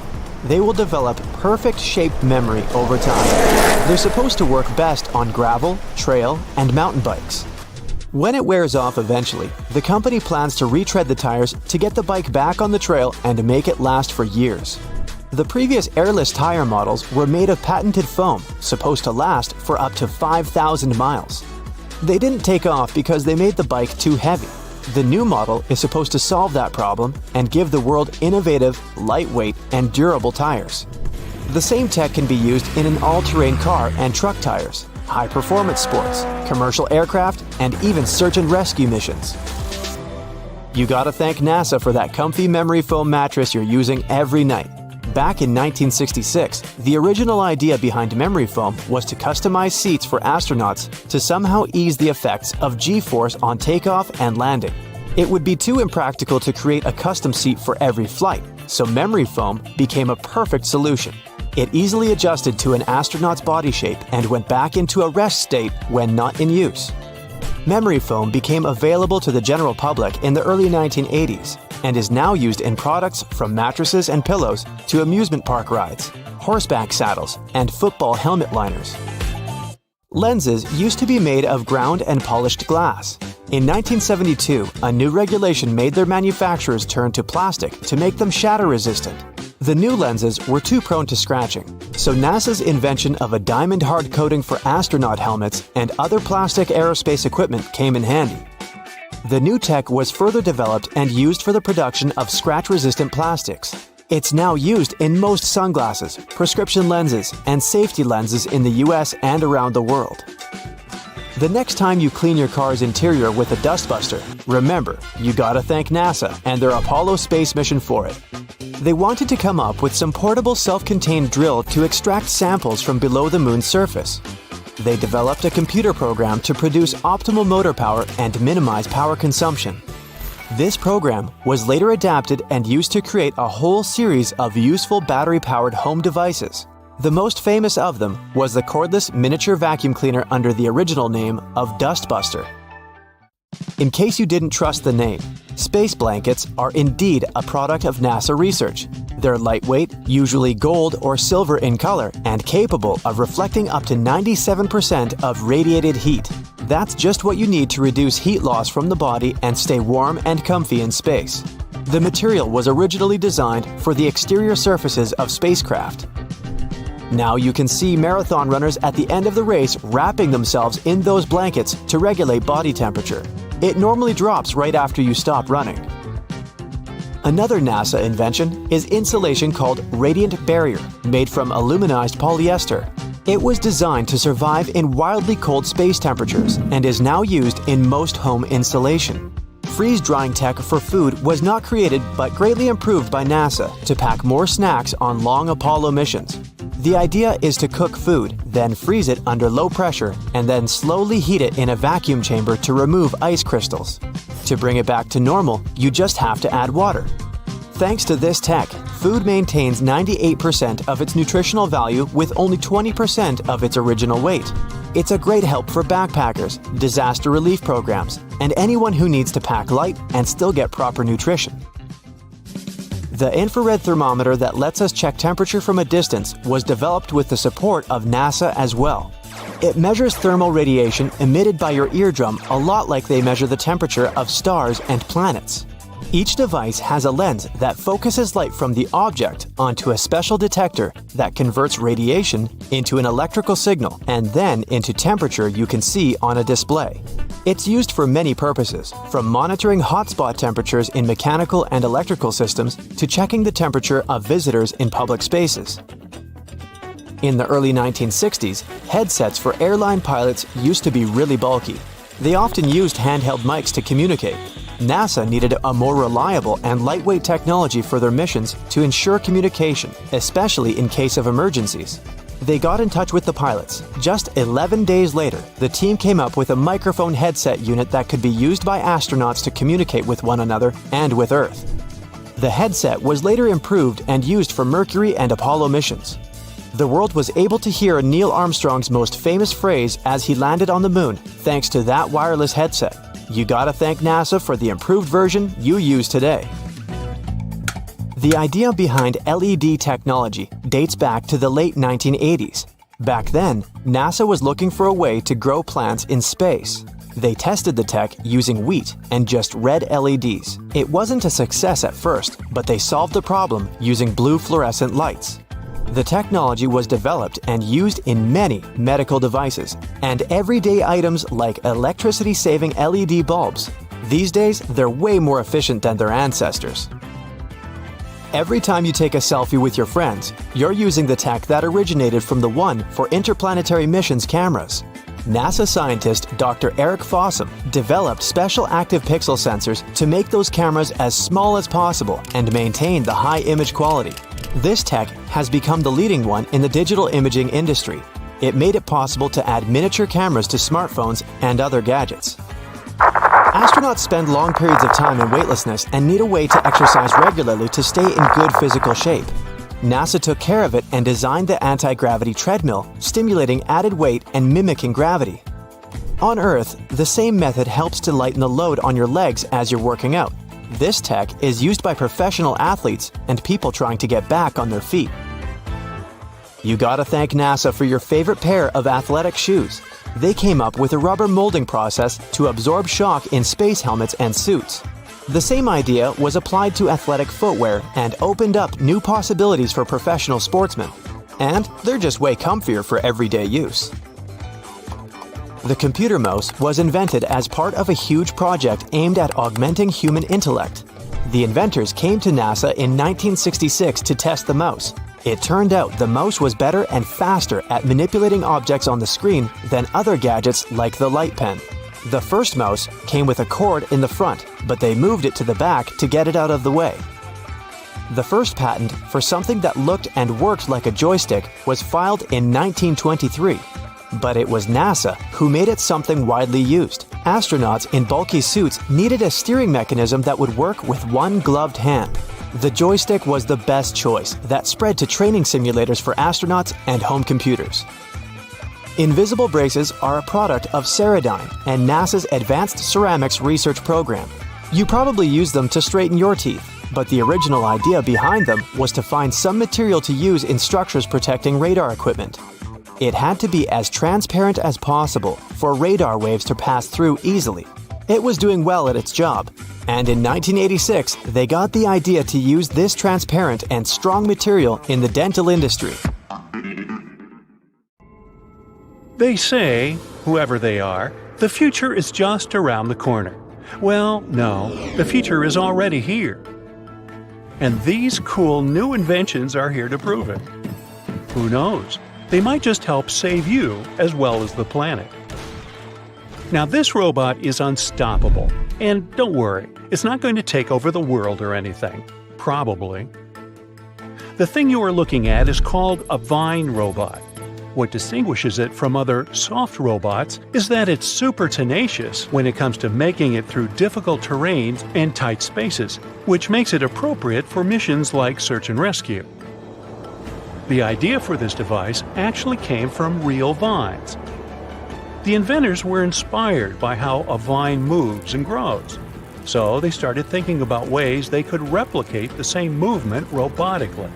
Eventually, they came up with a simple and elegant design that doesn't require any expensive materials. All they needed was some airtight tubing. Remember the water wiggle toys? I do. The mechanism of their soft robot acts just like that. Then, to make it grow out from the tip, they use compressed air. And just like that, the basics of their invention were ready. It's so easy that you can build one yourself in as little as a minute. Aside from being easy to replicate, their design comes with other advantages as well. It can enter gaps 1/4 of its original size. Sticky surfaces and sharp objects don't really affect it as long as the air pressure is continued to be applied.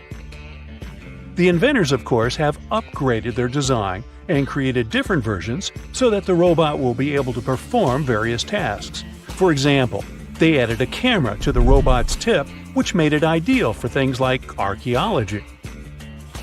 And the robot was even taken to the Andes Mountains of Peru to investigate some very narrow shafts underneath an archaeological site, and was able to explore 3 of the tunnels successfully.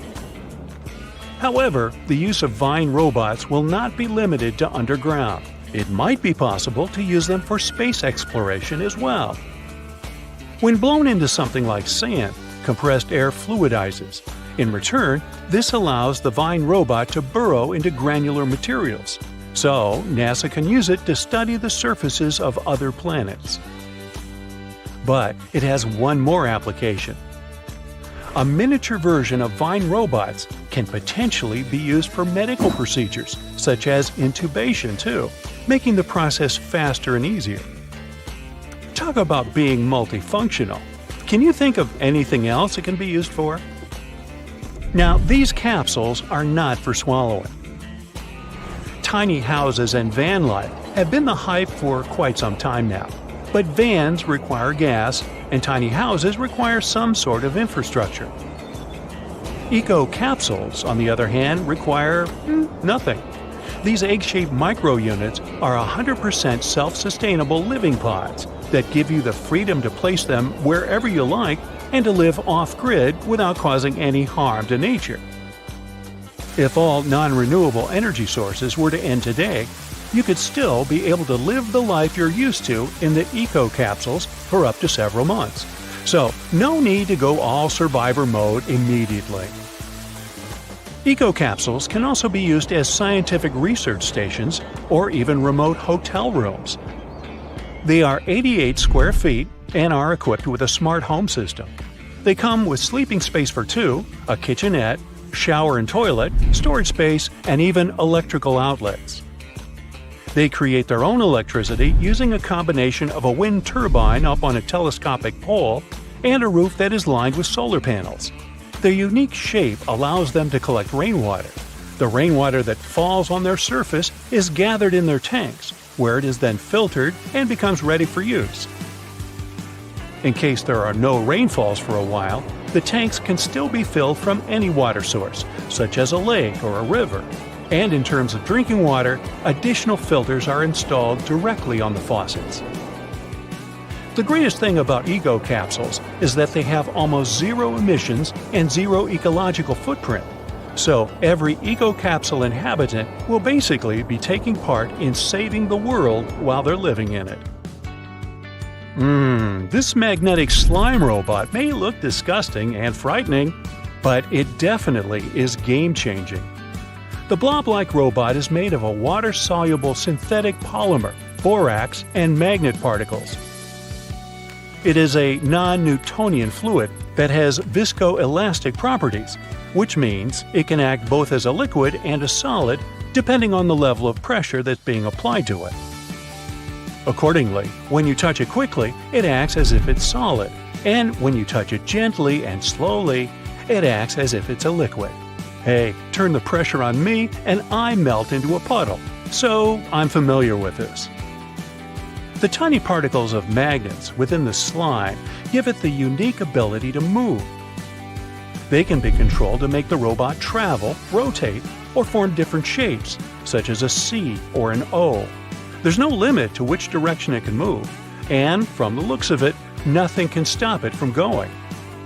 It can navigate passages that are as tiny as 0.06 of an inch, move around objects, and reach speeds of 1.2 inches per second.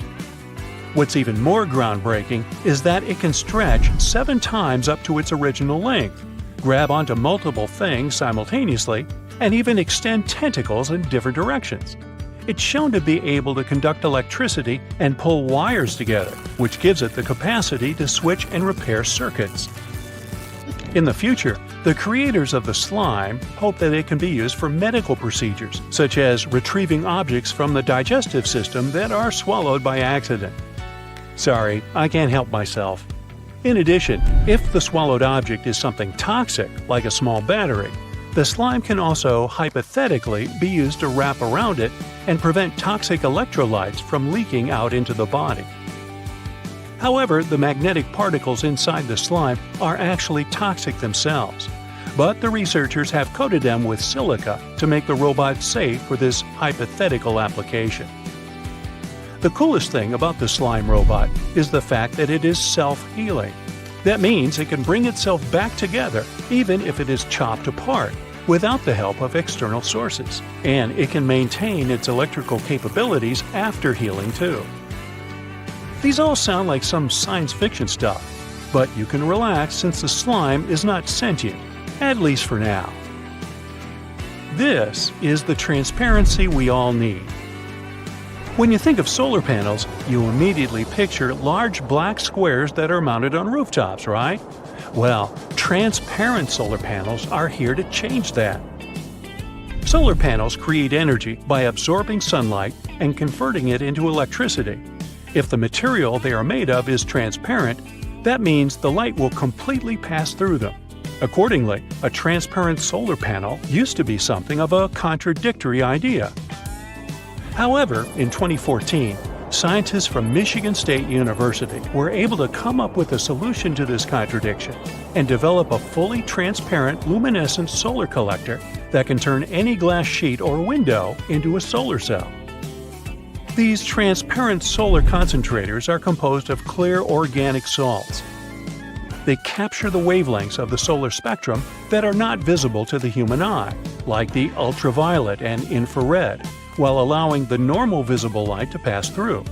These captured wavelengths are then guided to the edges of the cell, where thin strips of conventional solar cells convert them into electricity. The researchers are hoping to make solar energy affordable, therefore widespread. So much so that they are also looking into using transparent solar cells as screens for smartphones or tablets. No more rushing to the charger once you see the 1% on the battery symbol.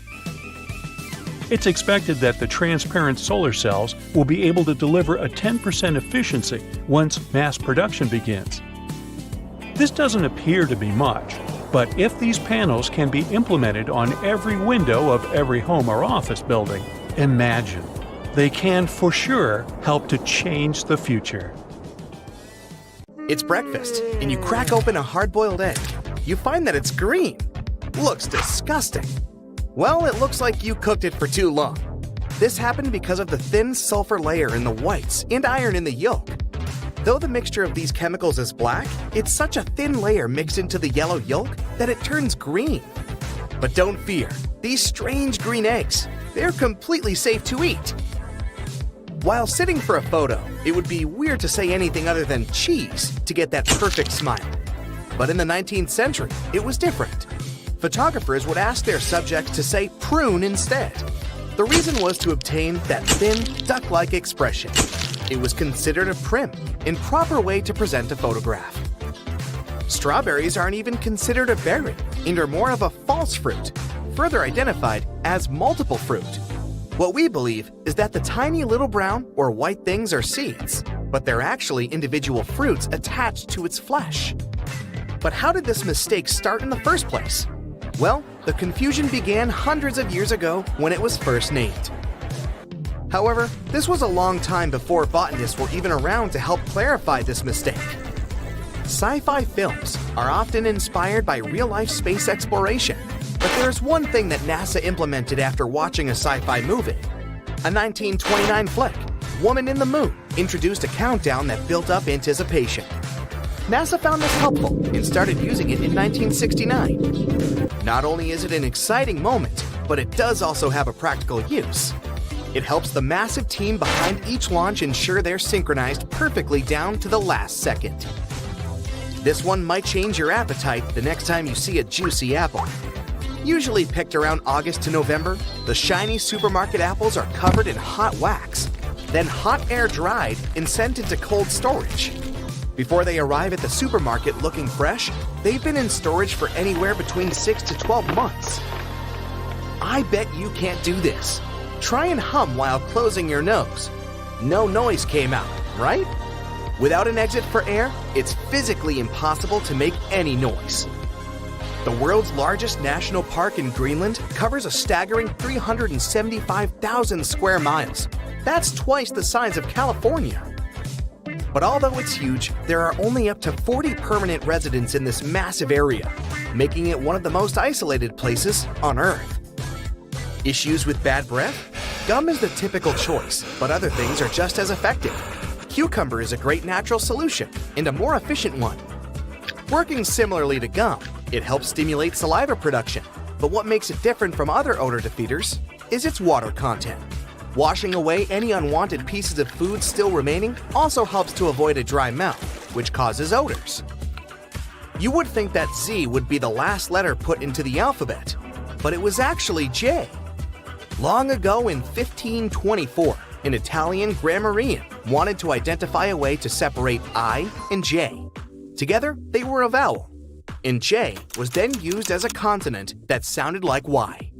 It wasn't until 1633 when an English grammar book explained the proper use of J, and it was entered into the alphabet in the way we use it today.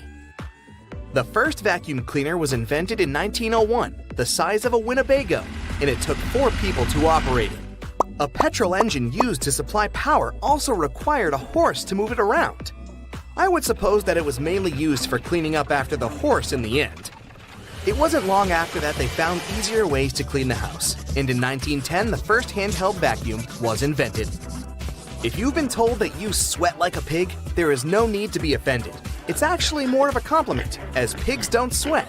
All swine are born without sweat glands, and the only way to cool off is to find a nice puddle, or more famously, some mud. Umbrellas were invented around 4,000 years ago and were only socially acceptable for women to use them. Their original purpose was to keep the sun out of your eyes and as a fashion accessory. It wasn't until the mid-18th century that men were allowed to use them.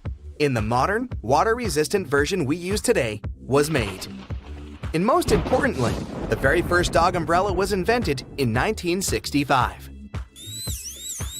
Dentists can be very strict on what sweets you eat, so you would be amazed to learn that cotton candy was invented by a dentist. John C. Wharton, a dentist and confectioner, wanted to give his clients a treat every visit. Maybe he gave them this treat to ensure they came back more often. If we could theoretically build a highway to outer space and could adjust the effects of gravity, it would only take you an hour to drive to space if you drove at 60 miles per hour. Let's make this happen, Elon Musk. How heavy could a cloud be? It looks like it couldn't weigh too much as it floats easily up in the sky. But a cloud could weigh anywhere up to 1 million pounds. That massive cloud is able to float above you because the air's lighter up there and less dense than dry air below. You can see the same effect when observing oil floating on water. You think you yawn because you were bored or tired? Well, it's a myth. You yawn more often later in the day, but it's just your body helping you remain alert. Through inhaling cool air and stretching the muscles, it cools the flow to the brain. Researchers identified brain sizes in different species of animals based on their yawns. The larger the brain, the longer the yawn. So how long do you yawn? Playing video games regularly increases gray matter in the brain for all you gamers out there, which helps to boost brain connectivity through muscle control, memories, perception, and spatial navigation. An experiment at a New York medical center found that surgeons who played 3 hours of video games made 37% fewer mistakes and performed 27% faster than other non-gaming doctors. Have you ever wanted to be just a little bit taller? Well, get your space boots on.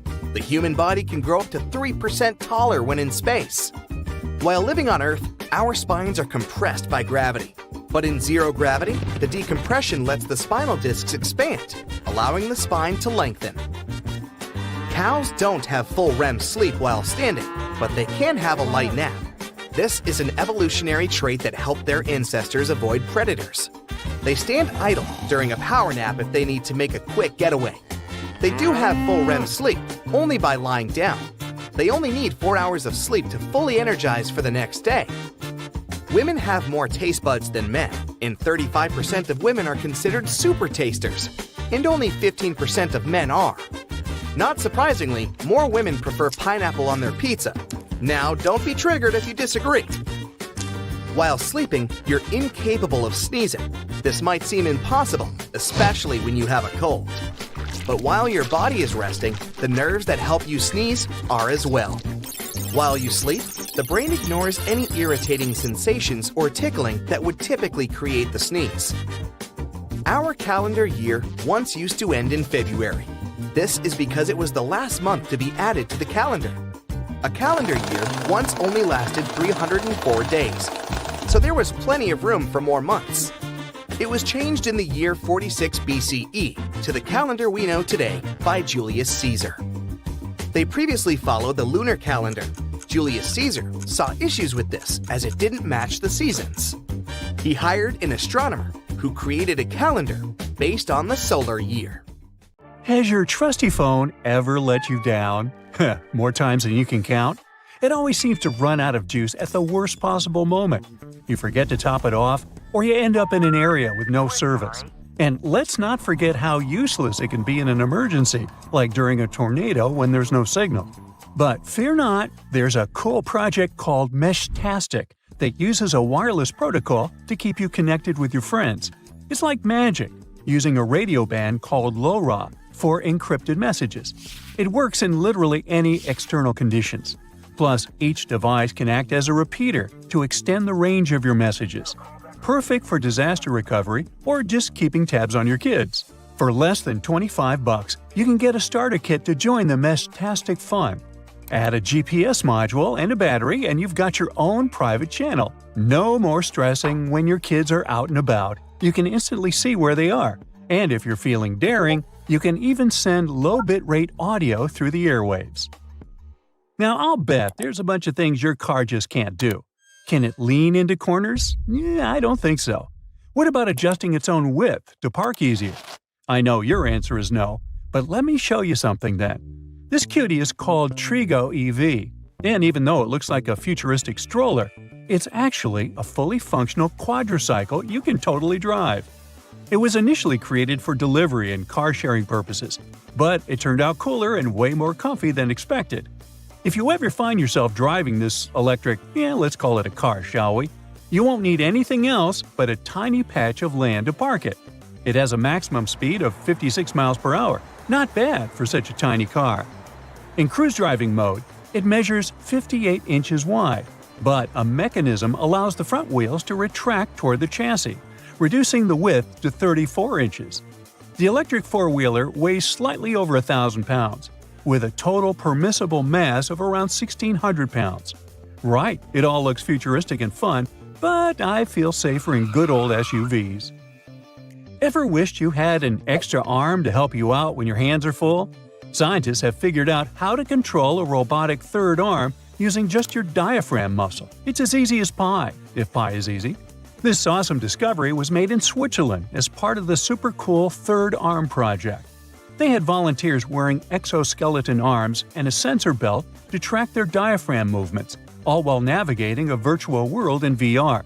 After over 150 sessions with 61 volunteers, most people found it a breeze to control 3 arms at once. They could even multitask, chatting and looking around while using the third arm. Now recently, a new, fully autonomous delivery service with fast food joints was launched. This means no people involved from pickup to drop-off.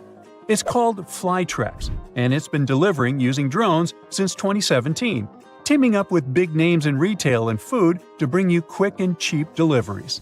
They're currently flying high in North Carolina and Texas, with plans to expand nationwide. Their goal is to make deliveries faster and cheaper using their trusty drones. Your order could be at your door in as little as 5 minutes after it's ready. Now, that's speedy. Flytrex got a huge increase in customers and even FAA approval for long-range drone deliveries in 2023. Partnering with big brands like Unilever and Papa John's, they're definitely on a roll. More a pizza roll. The Monocab Owl project is all about making a super cool monorail vehicle for getting around in rural areas sustainably. The Monocab is a clever little autonomous monorail vehicle that can balance itself on a regular rail without any extra support. Its slim design allows it to zip along single-track lines in both directions, perfect for some unique rail mobility ideas. It's like a fun service-on-demand option that's way more exciting than your usual transportation choices, especially for reviving old railway lines in rural areas. Everyone on the Monocab Owl team is stoked about shaking things up in rural mobility. Right now, there's a lack of good, eco-friendly and budget-friendly options for getting around in less populated areas. Reactivating old railway lines is a great start, but we need some fresh ideas to really make it work. That's where these small, self-driving rail vehicles come in. They bring together the best of rail travel with on-demand booking and a cool digital navigation system. Look here! Can you identify what this weird-looking object is? It's a mobile solar container with foldable solar panels for green energy on the go. Just pop out the panels, unfold them, and you're good to power up equipment and properties with green energy wherever you are. The solar container can extend up to almost 400 feet in length when fully unfolded and has 240 solar panels. It's perfect for both on- and off-grid uses, like rescue missions and outdoor events. And it only takes about 5 hours to set up. Easy peasy. There's even an automatic conveyor system for easy folding and unfolding of the panels. Just push a button and start harnessing solar power. SolarKant, the Austrian company that invented it, estimates this mobile solar container can power around 32 households. Virtual meetings are all the rage nowadays. Remote chats are cool, but let's be real, they're no match for face-to-face meetings. We can see each other, hear each other, but it's still pretty flat and 2D. Or, shall I say it was flat? The thing is, HoloBox from HoloConnects is bringing holograms to life. This super cool device lets you project a life-size hologram of yourself or anyone else inside a funky box. Just plug it in, connect it to the internet, and voila! You've got a hologram ready to go. You can even connect multiple boxes to showcase big stuff like cars or anything else. Now, holograms are a massive game changer for remote communication. Imagine chatting with someone and seeing them in 3D like they're right there with you. Plus, it adds a personal touch to presentations, training sessions, ads, you name it. What do you think? Does this look cool or creepy? Check out the latest creation from a rockstar team of engineers at NASA Ames Research Center and KBR, a robot system that can autonomously build structures using lattice blocks. Their paper in Science Robotics explains how these robots and blocks work together to create amazing things. Designed for future lunar missions, these robots can lay down foundations for shelters before astronauts arrive. 3 robots work together to carry and connect blocks with twisty edges, similar to assembling IKEA furniture. They have already built impressive structures, like a shelter made of 256 blocks in just over 4 days. Imagine what they could do on the moon. Experience the interactive pearl sculpture by Breakfast. No food implied, just the name of the company. It's placed on a huge cruise ship called the Icon of the Seas. The stunning creation imitates the ocean's vibes, with rolling waves and shooting stars, each tile placed in a neat Fibonacci sequence. Using real-time data from the Caribbean, this sculpture changes constantly to match the current weather and tides, bringing the ocean to life before your eyes. Yeah, this invention won't change your life, but it's meant to nurture your soul. Have you heard about the Seattle-based startup Jetoptera? They're developing innovative vertical takeoff and landing vehicles with bladeless propulsion systems, promising a future of quiet, safe, and fast urban flight. By 2050, 70% of the population will be living in cities, leading to crowded streets. But Jetoptera's fluidic propulsion system offers a solution, using air pressure technology for silent operation. Jetoptera is also working on a high-speed VTOL for the U.S. Air Force, with plans for passenger-carrying prototypes by 2026. Well, that's exciting. Now, it should come as no surprise that most things around us seem to have a hidden purpose. Hey, down at the aquarium, they have a hidden porpoise. But I digress. Now, please tell me in the comments if you like my joke or about how many of these 26 multi-porpoise thingamabobs you knew about before. It's cool either way. Let's go! Check the space button on your phone, tap and hold it, and see how it turns into a cursor. This way, you can navigate the text you've typed easily instead of trying to tap that very letter you wanted to change. If this feature doesn't work on your phone, consider upgrading your firmware. Hair conditioner is meant to make your hair soft, but it can also be used as a makeshift fabric softener.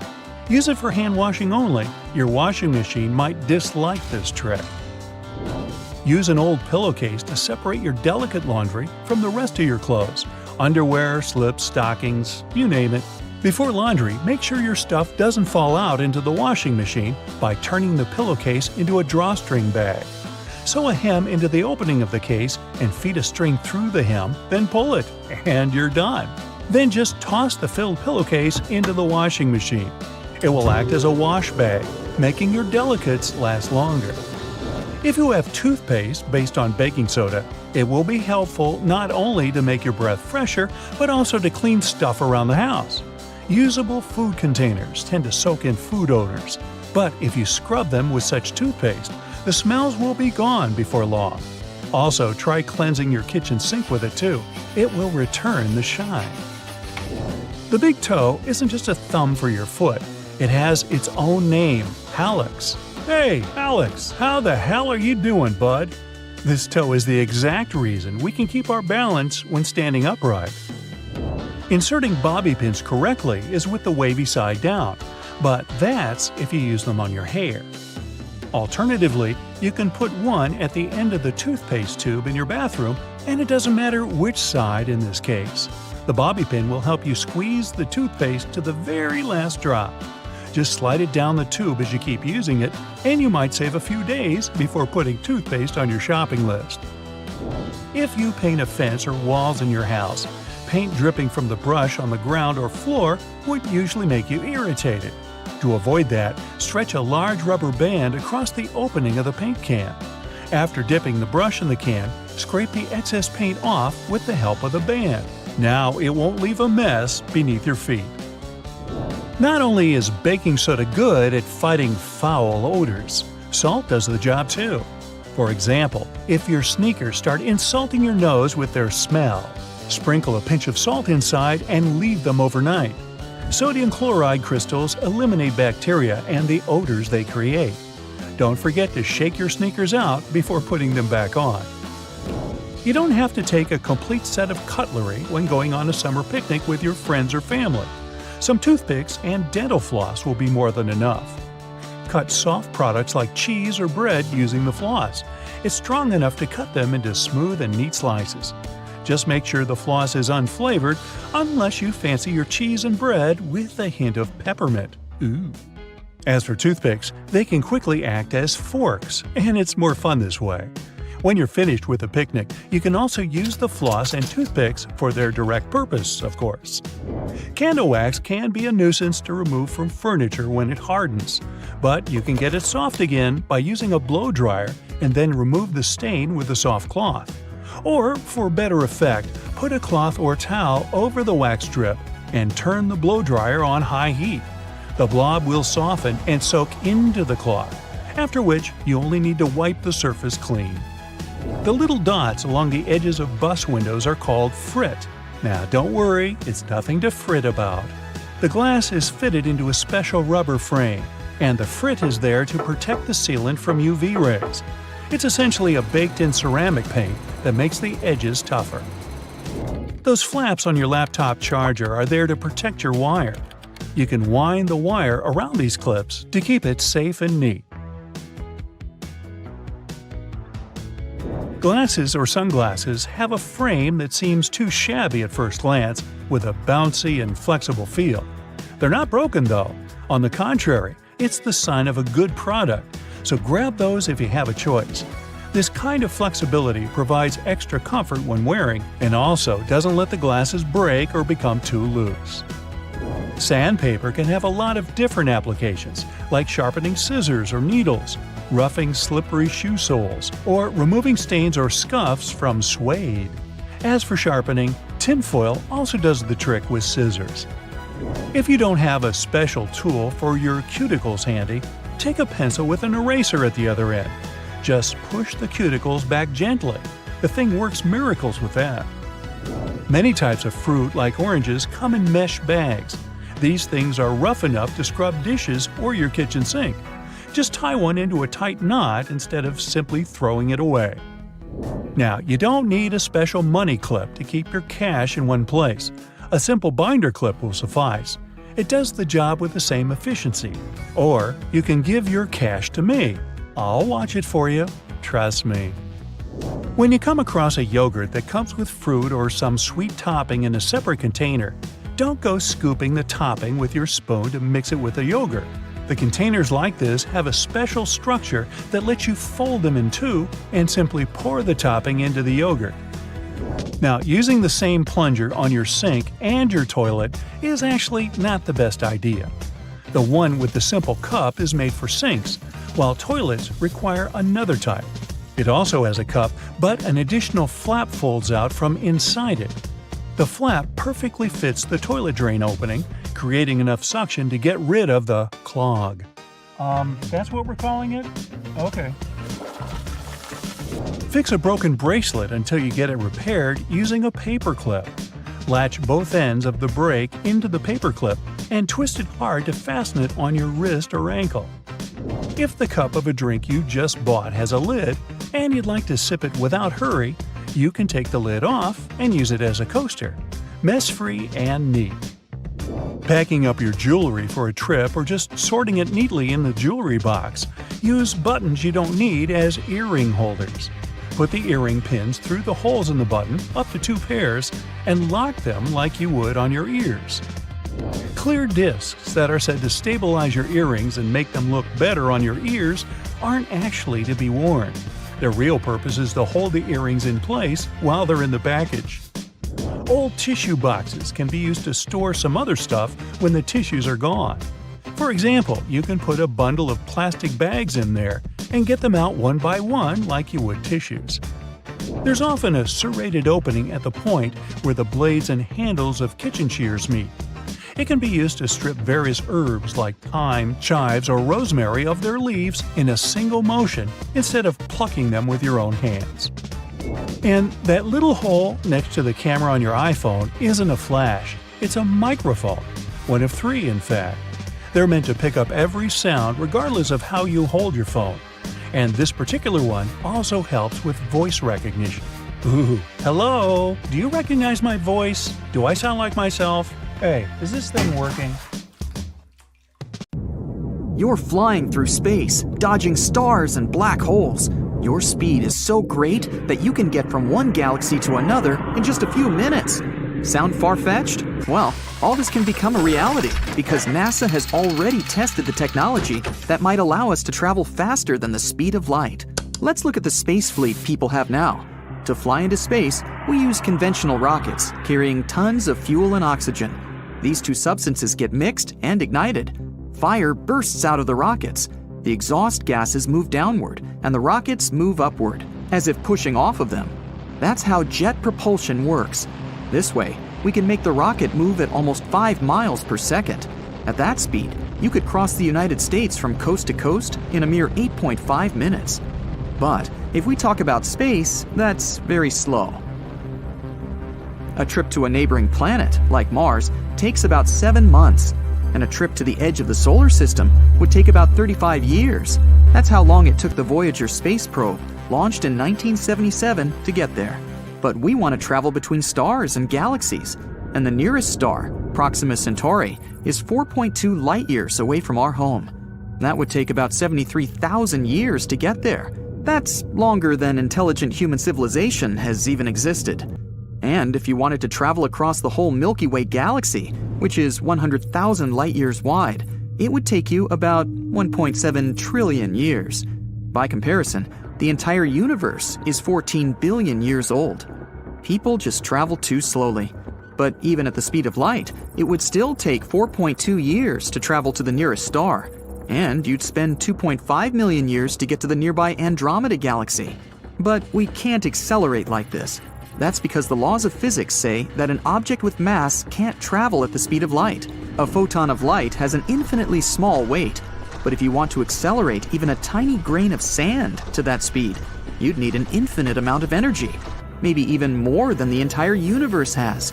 But scientists might have found a way around the laws of physics. To create thrust, you need to push off of something. Ships need water. Planes push off of the air. Rockets use the fuel they burn. But this thing, the M drive, works in a different way. A powerful magnetron, like the one in your microwave, sends waves into this cone. It's a resonator. It makes the waves inside bounce off of one of the walls and hit the others. As a result, we have a weak force at the narrow end of the cone and a strong force at the wide end. And if we analyze this powerful force, we'll see that it is directed toward the wide end of the cone. So, the thrust will be in the opposite direction. Now, let's make this model much, much larger and put the M drive on a spaceship. The narrow end of the cone faces up. The wide end is turned downward. The magnetron starts to work. The resonator creates thrust, and the rocket takes off. It makes no noise and doesn't emit any harmful gases at all. This mechanism can accelerate the rocket much faster than we do with tons of fuel. In theory, we could even reach the speed of light. Sounds great, but in reality, it isn't. Although the inventor of this device tried to prove the M drive works, no independent experiment around the world has shown positive results. NASA sponsored the construction of such a machine in a laboratory, but it didn't create any thrust during the research. Another option that would allow us to travel much faster than the speed of light is the Alcubierre bubble. A Mexican scientist has figured out a way to use the general theory of relativity without breaking the laws of physics. Let's say we have a spaceship on a space-time blanket, and it needs to make a trip to the other end of the blanket. Instead of just moving from point A to point B hundreds of thousands of light years away, the ship starts pulling the blanket toward itself. As the spacecraft folds the blanket, point B moves toward it. Now the ship needs to travel a much shorter distance to point B. It makes a quick trip and then straightens the time-space blanket back to normal. Voila! So such a spaceship doesn't need powerful engines that will burn tons of fuel and oxygen. It would move in a kind of bubble. But the hardest part is creating such a bubble. To do this, we would need an amount of energy roughly equal to the mass energy of all of Jupiter. That's more than we can produce on Earth. And still, scientists are planning to test this technology on a small space probe the size of Voyager. But this experiment might last for decades, or even centuries. Now scientists are trying to reach at least 20% of the speed of light using a laser. And they're planning to get to Proxima Centauri in about 30 years. It's likely to happen like this. A mothership will launch from Earth. It'll carry thousands of fingernail-sized space probes. After reaching orbit, the mothership will launch the probes into space. Each probe will then deploy a sail, a thin, reflective piece of material the size of a parking lot. Then people will focus a powerful laser beam from Earth directly onto the probe's sails. This will give them an acceleration 1,000 times as strong as the acceleration of free fall on Earth. One by one, the probes will launch and head for their destination. We won't even have to maintain that laser beam all the time. If you turn off the engines of a regular ship on the water, it'll start to lose speed due to friction with the water. But space is an almost perfect vacuum. There's literally nothing there. So there's no friction. All we have to do is accelerate the probes to the needed speed. At 20% of the speed of light, these probes could reach the sun in just 40 minutes. But instead, they will head for the star Proxima Centauri. After about 30 years of travel, 4 more years will pass before we get a signal from the probes. There are several exoplanets in this system, and some scientists hope to find at least traces of life there. But this sail technology can be used in space even without a powerful laser. We can use the sun. If we create a sail the size of a soccer field and unfold it in space, it'll start catching the sun's rays. And since the surface of the sail is reflective, the rays will bounce off the sail. This will create thrust and propel the spacecraft. One disadvantage of this technology is that we can only use it inside the solar system. In cold interstellar space, the sail won't be able to catch the sun's rays or solar wind. Another candidate for faster-than-light travel is an ion thruster. Like a conventional rocket, a spacecraft with ion thrusters would be propelled by gas ejected outward. Only, in this case, the gas would be ejected not because of fuel combustion, but because of an electric field.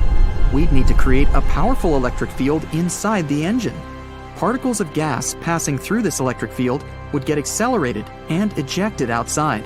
This would create thrust. And although the acceleration in such an engine would be many times weaker than in a conventional rocket, the ion engine would be able to reach higher speeds. NASA was planning to build an ion-powered spacecraft to fly to Jupiter. Ion engines consume a lot of energy, so the ship was to be equipped with a nuclear reactor and lots of solar panels.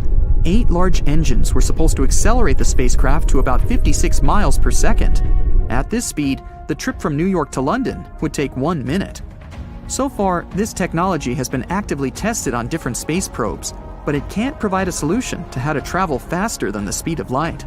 Perhaps people will still be able to travel between galaxies in conventional rockets, but they'll need to use some sort of shortcuts called wormholes. So, back to our space-time blanket. Point A lies at one end, and point B is at the other. Instead of traveling across the entire blanket for millions of years, you can simply fold it. Then point B will be right above point A, and you can quickly get there through a short tunnel between them. Such tunnels are called wormholes. Some scientists believe that wormholes can be inside black holes. But there are 2 problems here. The nearest black hole is 1,500 light-years away, so a trip there would take eons. The second problem is the hole's gravity. Black holes have the strongest gravitational pull of any object in the universe. Their gravity can crush any spacecraft. That's because the gravitational force increases with every inch you move closer to the black hole's center, and the force affecting the nose of the spaceship will be much stronger than the force that affects the tail. The spaceship will stretch out like spaghetti and get torn apart.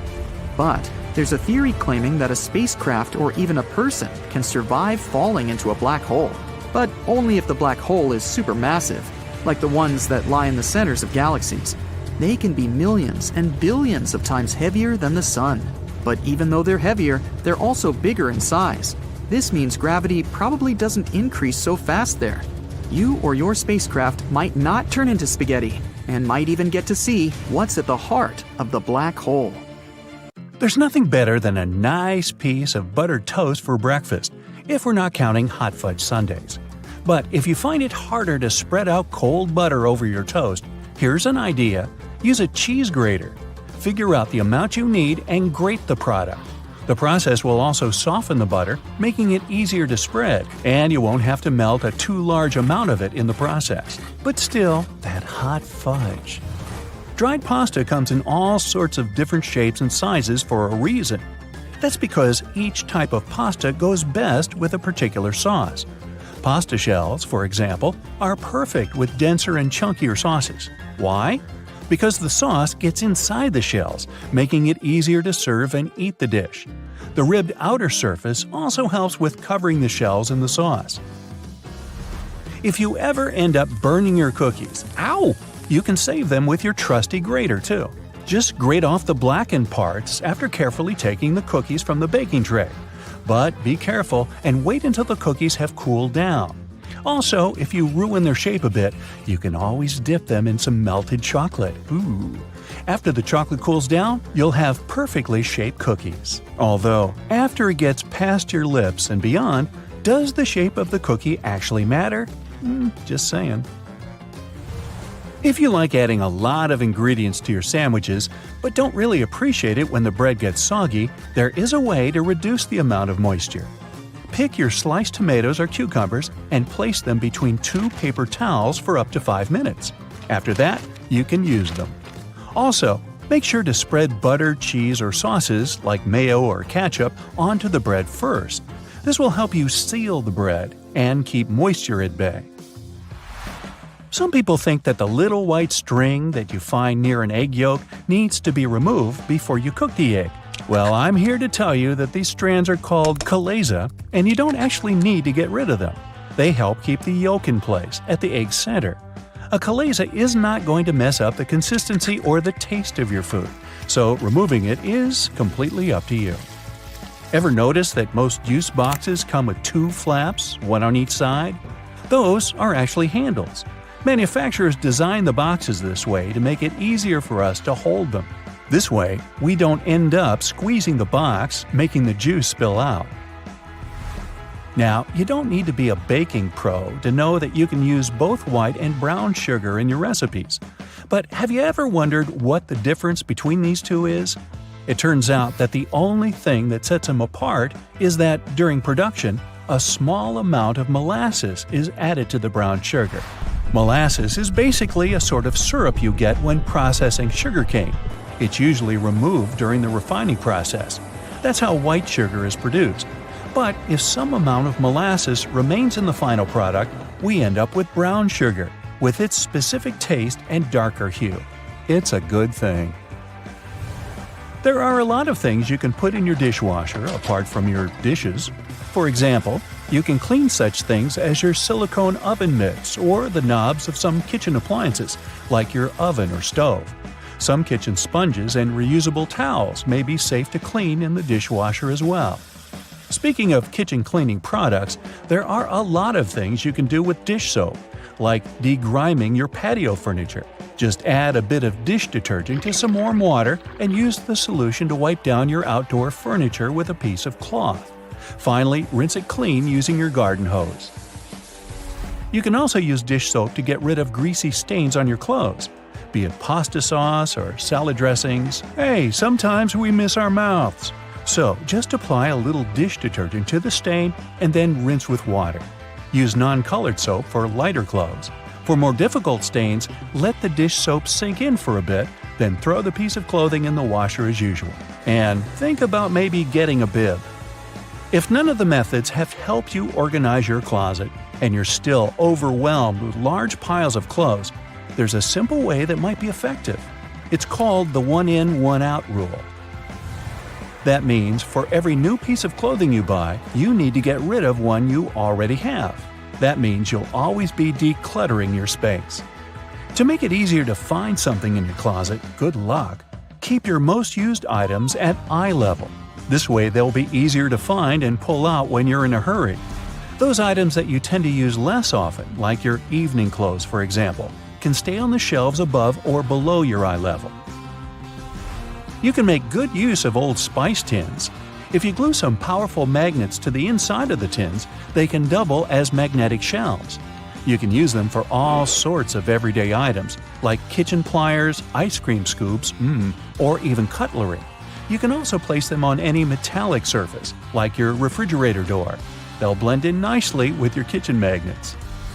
Hidden in your laundry room, there's a great tool for picking up pet hair. It sometimes works better than lint rollers. Take a dryer sheet and, using some elbow grease, you'll get rid of that dog or cat hair in no time. It works on all sorts of surfaces, but it's especially effective for upholstered furniture. Now, if you don't like it when a door starts squeaking whenever you enter a room, get a bar of soap and rub it straight on the hinges.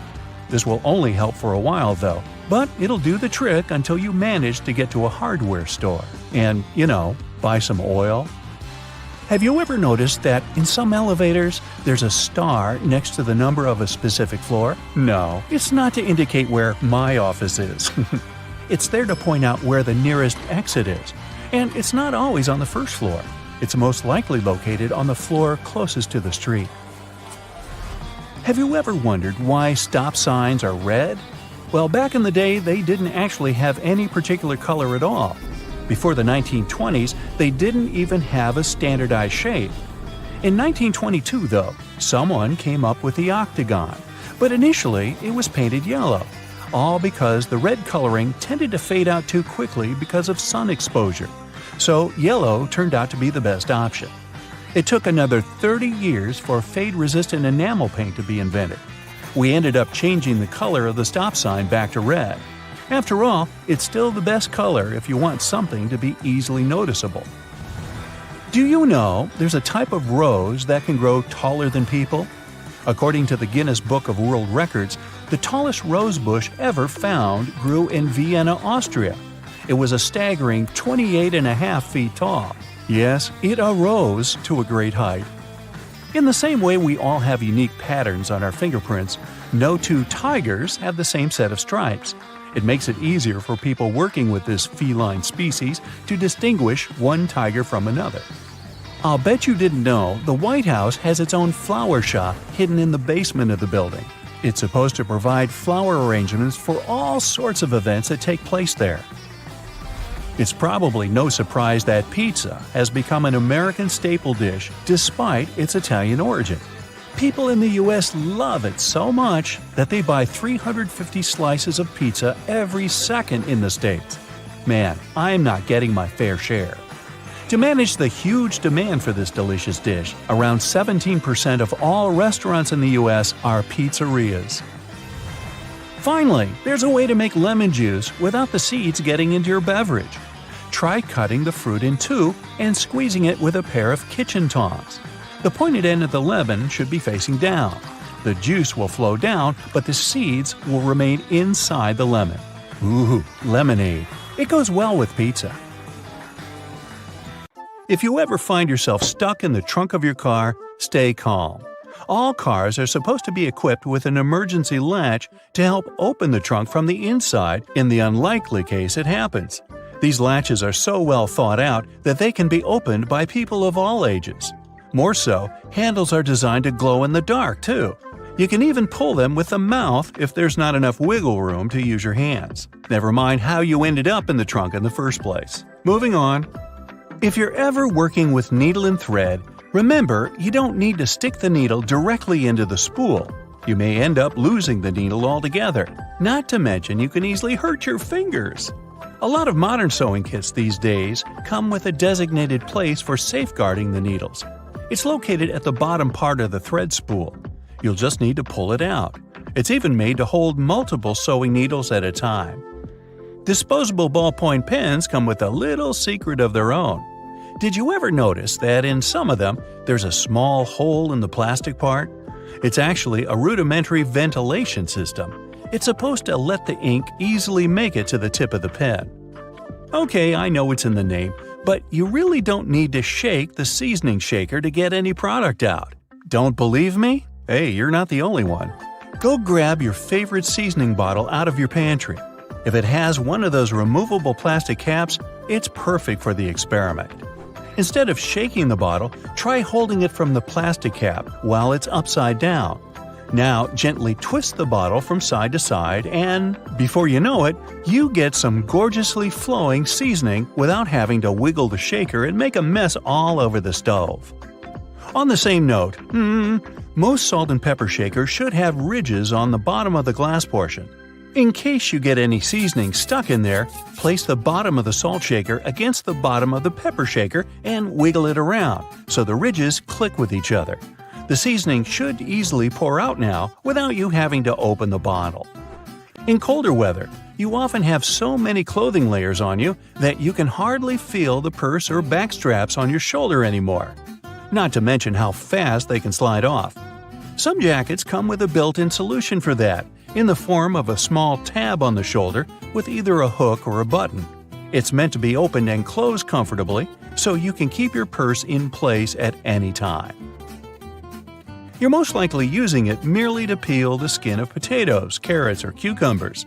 But you can use your vegetable peeler for chopping fine strips of onion as well.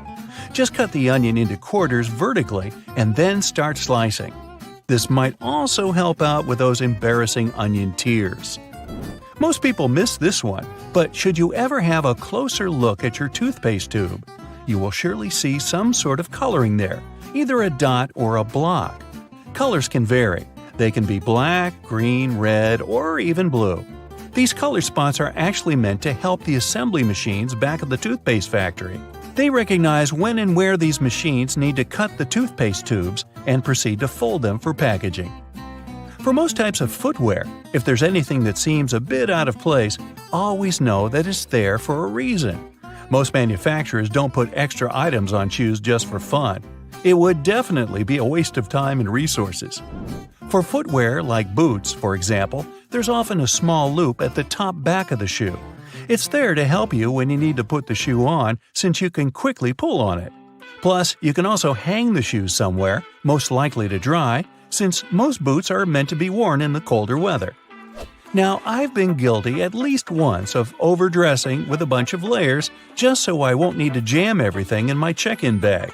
But does it become a problem when you actually have to get seated? What do you do with your coat or your jacket? Well, have a closer look next time you board a plane on the seat in front of you. The hook that keeps the tray table upright can double as a jacket hook. As long as you don't need to have any meals while in the air, you're good to go. Now, most mascaras expire within 3 to 6 months, I'm told, depending on the manufacturer. But you can help speed up that process if you're not careful enough.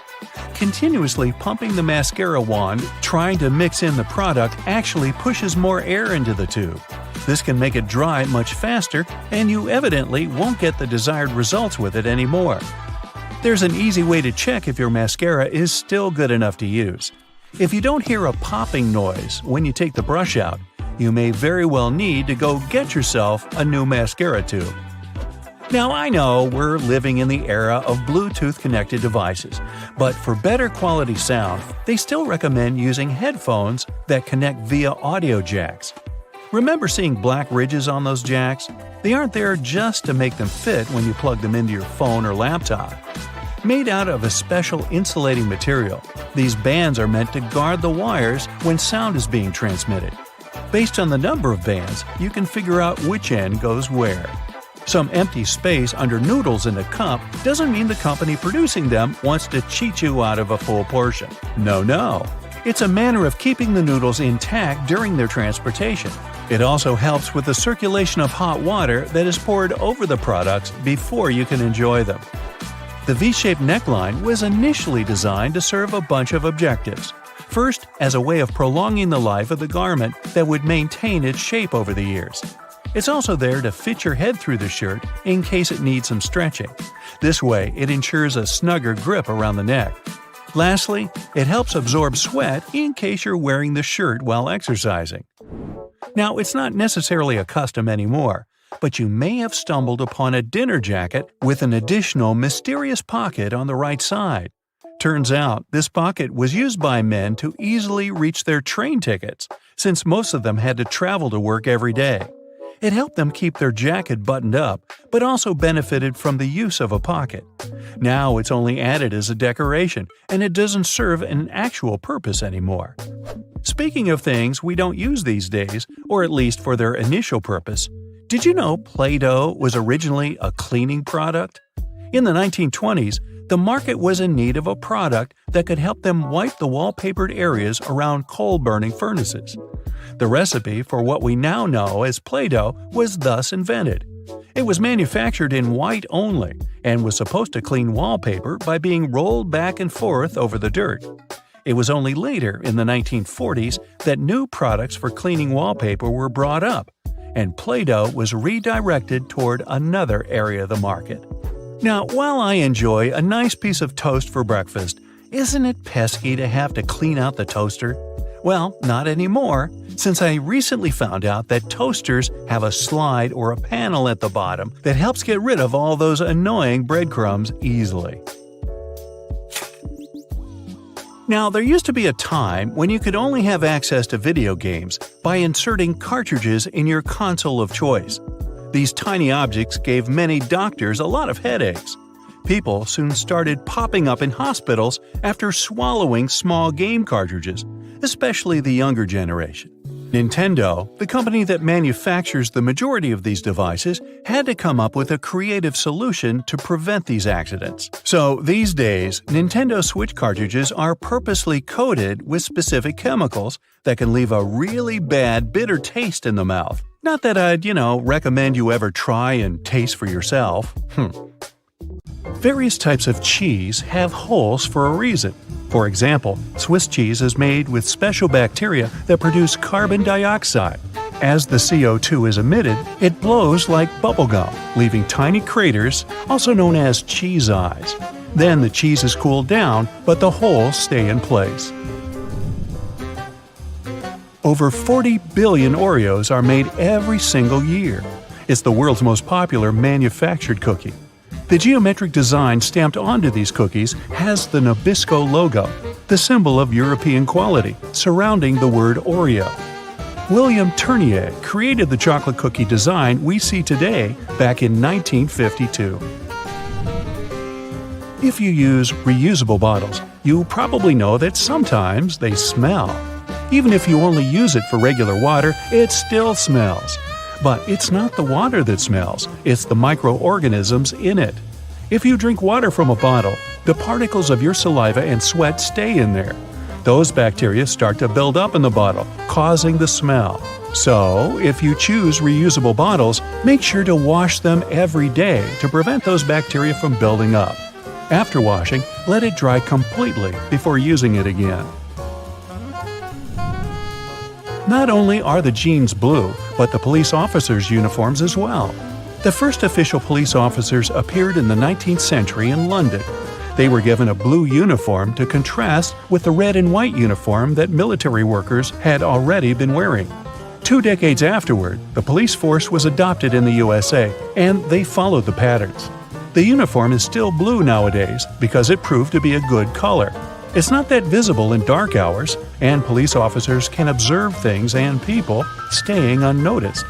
Also, stains aren't that visible on dark material.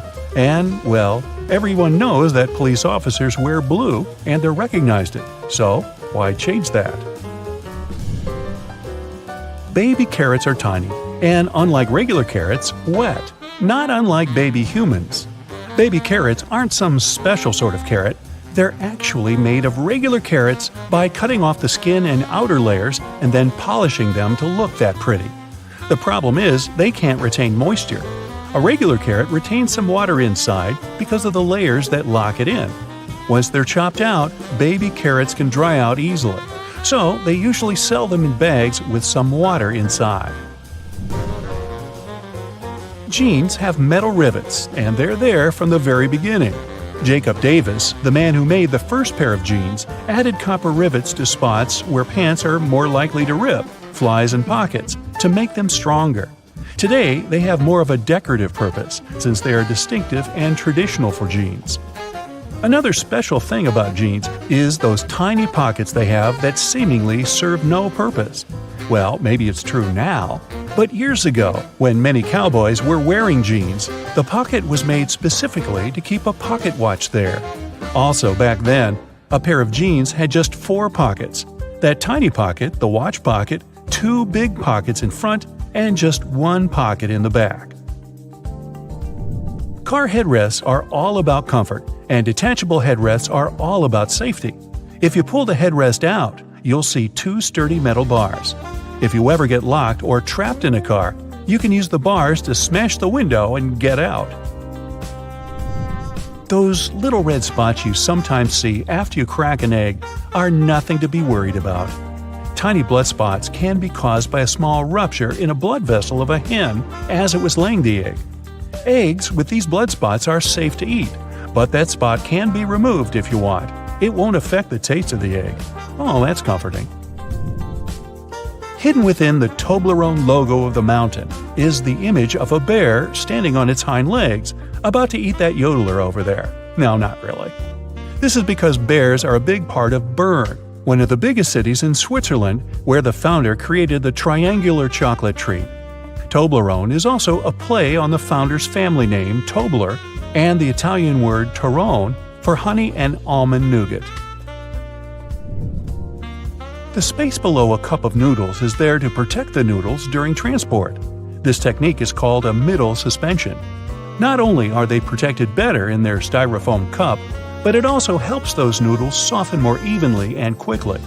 Even though you might have noticed that the hole on the barrel of ballpoint pens has no purpose, it does. It's called a venting system, which helps the ink flow more smoothly. This way, an even amount of air pressure is created inside and outside the pen, allowing the ink to flow into the point easily. It's not an accident that soy sauce bottles have 2 spouts. The sauce is liquid, and it flows out of the bottle pretty quickly once you turn it over. Most Asian food lovers will admit they've spilled it at least once in a lifetime. That's why nowadays, restaurants prefer serving soy sauce in special bottles that have two spouts. This design allows you to control when and how much sauce will come out. Just put your finger on one spout while you pour the sauce through another. If you press your finger tightly to the spout, the sauce will stop flowing, and if you remove your finger, it will flow again. And please do not remove your finger in a restaurant. It will freak everybody out. You've probably noticed that train and bus seats are covered in fabrics with weird patterns. Any idea why? They use these patterns to cover any germs and stains on the seat. Oh boy. The brighter the color and the more patterned it is, the harder it will be for a passenger to notice any stains and get grossed out. Also, the patterns are usually so ugly that no one even wants to look at them for long enough to spot any stains. So yeah, the pattern is there to make you look away, and if you look, to make it less noticeable. No bus will ever have plain white seats, that's a guarantee. The middle tab on soda cans can be flipped around. You can slip a straw in place so you don't have to hold it up your mouth. This Stay On tab replaced the pull ring tab created in the early 60s. You remember those, don't you? Those could be quite sharp and easily discarded where they could be a menace for others. Now you can pop your straw straight into one. Also means you can produce some bubbles and make a mess like a 3-year-old. Sometimes, when you purchase an article of clothing, you receive a plastic baggie with an extra button and a swatch of fabric. While the fabric is clearly used to patch holes, it can also be used to test the effects of various cleaners on certain surfaces. It's handy, too, to test wash cycles before using them to wash the whole garment. Escalators have those fluffy black brushes for a similar reason that some have yellow lines on their steps, to try and deter people from getting too close to dangerous places. People don't always take notice, and sometimes clothing can drape close to the point where the step meets the edge or skirt. The brush is a little barrier to help prevent this from happening. They can also catch bits of fluff and prevent other small things from falling down into the gaps. Those takeaway containers most associated with Chinese restaurants are designed to not only carry your food home, but to store it in the fridge. They double as a plate, as you can eat straight out of them and don't have to worry about dirty dishes. Yay! They were actually patented way back in 1894 to transport freshly shucked oysters and were known as oyster pails. They were later adapted to use as leak-proof containers for food. Ever wondered why coins have those little ridges along the edge? It's a leftover from earlier times when they were worth more. Counterfeiters could easily file the edges off to sell as gold or silver coins to make some profit. The ridges were created so it was much easier to tell which of the coins had been altered. It's not needed today, but the coins still have that altered style. All crackers and some cookies have holes to make sure the final product has the right texture. These teeny tiny holes allow steam to escape, so your crackers and cookies won't snap. If it weren't for these holes, also known as dockers, steam would build up inside the treat, and the final result might have been scrumptious, but it would have been rather oddly shaped. Dogs like to walk in circles before snoozing because they inherited this behavior pattern from their ancestors. There were no special doggy beds back then, so most pooches would have to push down tall grass to make a sort of snoozing spot. Plus, as a bonus, those movements scared off all the critters lurking in the vegetation. Donuts are ring-shaped for a similar reason. If they hadn't had holes right in the center, the dough there would have always been undercooked. By the way, they're often associated with the police because back in the 1950s, donut shops were among the only places open late. They were a perfect place for police officers to grab something to eat and even deal with some paperwork during the night shift. Your jeans are blue on the outside and white on the inside because of a smart way to weave the fabric. The warp thread is dyed, while the weft thread has no color. It's just white. This way, manufacturers reduce the amount of dye needed for each piece of clothing. And they're still dyeing to make the jeans. Have you ever wondered what these extra holes at the top of your running shoes are for? They're designed so that you can tie the shoes in multiple different ways. That's useful when you want to compensate for things such as a bad stride or even a damaged toe. Plus, you can change the look of your shoes the way you prefer. Many people use a dust jacket of their book as a bookmarker. No problem with that, it will save your book from bent page corners. But the primary purpose of a dust cover is to keep the book safe from distortions. For instance, if you spill juice or drop some of the food on your book while reading it. The Tic Tac dispenser has this little groove on its top, so you can dispense only one Tic Tac at a time. Even though, let's be honest here, nobody does that. Most of us just spill a whole bunch at once, and then we wiggle all those extra Tic Tacs back in. Those rubber bumps you see between the tire treads are there for your safety. The raised edges tell you what the minimum height of your tread is. If the bump and the edges are even, it's time for you to visit the tire shop as soon as possible. But if the bumps are well beneath the level of the edges, you're good to go. What about that black grating on the microwave window? It's something called a Faraday shield, and it's there to prevent microwaves from getting away and turning the entire room into a Faraday cage. If the microwaves escape, your meal won't cook properly either. So yep, the cage is not there to make it difficult for you to see your meal while it's cooking. It's keeping the electromagnetic energy inside. How about a wrench-compatible screwdriver? Cover your screwdriver with the end of your wrench and you can increase its torque. That's why the head of your screwdriver is designed the way it is.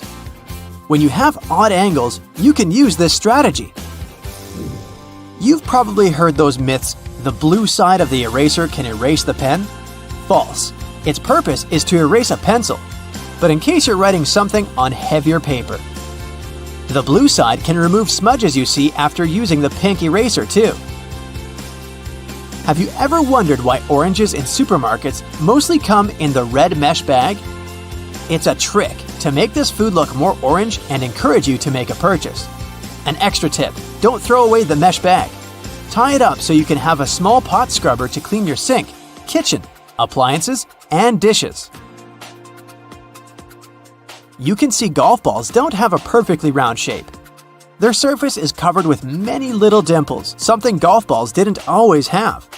At one point, experienced golfers started noticing how, through time, older balls with imperfections, such as nicks and bumps, could travel further. Such things create turbulence in the air around the golf ball, which eventually reduces drag. So, manufacturers started producing balls with dimples so they could go farther and faster. You might have noticed that sometimes there are ridges in toothpick tops. It's more hygienic because when you break that off, you can prop the toothpick up on it, and it won't touch anything. Another safety feature you'll find, this time in your car, is a tab on your rearview mirror.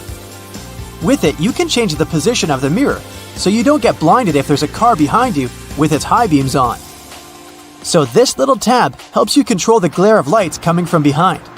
This feature showed up in the 1930s, but in the early 1970s, it became a part of standard equipment in most trucks and cars.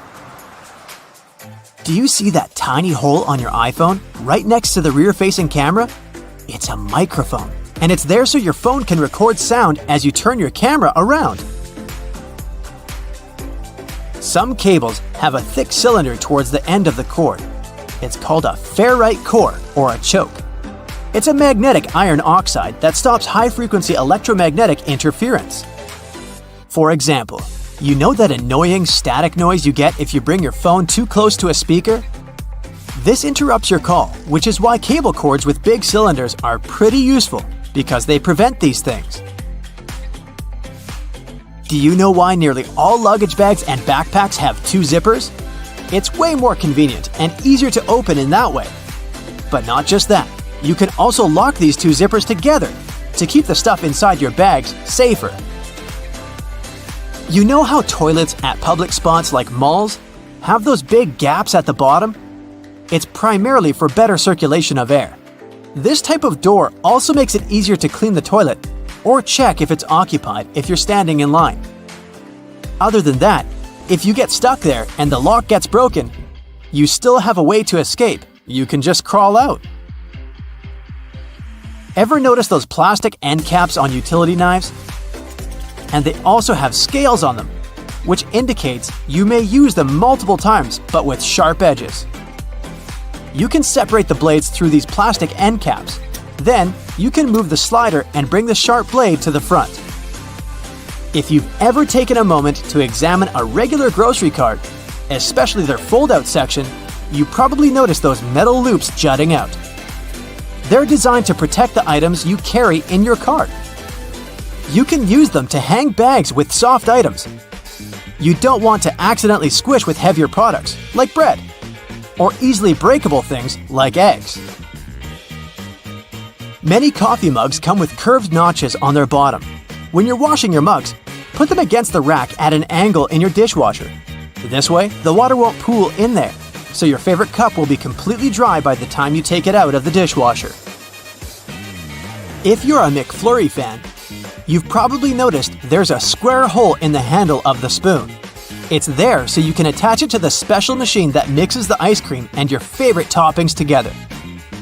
The machine has a bar that slips into this square-shaped spoon and then thoroughly stirs it. And you get the spoon so they can minimize the mess during the process. Quite neat, wouldn't you say? A regular milk jug has a dent on one side. Some might see it as a random design decision, but a dent has several purposes. One of them is to get bigger if there's a gas buildup. This happens when your milk is spoiled. So you don't even have to try to check this out. Also, the dent is there so the jug doesn't burst if you accidentally drop it. The dent allows the expansion space that deals with the sudden pressure that happens when you drop the jug. Dental floss. Sure, it's important for your dental health, and it's easy to assume what you do with it. But dental floss is great in the kitchen as well, because it's a very precise cake slicer, way better than a regular knife. Most kitchen shears have a serrated opening right there at the center where the blades and handles meet. It's something you can use to trim difficult herbs such as rosemary, thyme, or chives. Because of this opening, you don't need to pick the leaves off by hand, but destem them in one motion. The majority of gelatin containers or single-serving yogurts come with a tinfoil lid, and in most cases, you can use this covering as a disposable spoon. Just peel away the covering, and after a couple of simple folds, you'll have a perfect little spoon for your midday snack. Seatbelt on the passenger seats has a fabric loop. When put under a great amount of pressure, the stitches on the loop rip apart, so the excess fabric can assist in cushioning the passengers. The extra few inches can make a great difference within a dire circumstance. However, there isn't one on the driver's side. As the driver is so close to the steering wheel, it's safer for them not to have one. Seatbelts were originally invented in the mid-19th century, though this technology wasn't brought into common practice until the 1960s. Pre-collision sensory technology has assisted with developing the safety of seatbelts and other features to the next level. Effectively predicting a car's collision, the technology directs the seatbelts to automatically tighten, aligning the airbags and ensuring the brakes will be preloaded to reduce shock. Every year, 6 million car accidents occur, which explains why all cars still must continue to develop safety features, not only to alleviate accidents, but to protect people more effectively within their cars. The materials that make up the body of cars only started getting replaced within the last 25 years, ranging from aluminum and magnesium alloys to carbon fiber composites. These lighter materials not only enable a more fuel-efficient journey, but they also ensure that when a car is in an accident, its build provides a crumple zone. As a car hits another object, the crumple zone absorbs energy from the collision. Although this would appear to cause more damage to the car, it helps prevent impact on the passengers. Front and rear bumpers are very underrated, and due to their long history of being used in cars, you can't imagine a time we didn't use them. They were invented in the late 1800s. The bumpers evolved over the years to the point we don't even realize we have them. But they're there, quietly waiting under the outer covers, consisting of compressible foam or plastic around a rigid reinforced bar. All the windows of your car are made of glass, but the windshield is made of a shatterproof version. It's laminated, so whatever might hit it, you can be sure there won't be any shards of glass falling into the front seats. Normal glass was used up until the 1950s. As vehicles became more prominent, they made modifications to ensure safety. Airbags seem like another common feature that has always been there. In fact, they were originally invented in 1968 and were ahead of their time.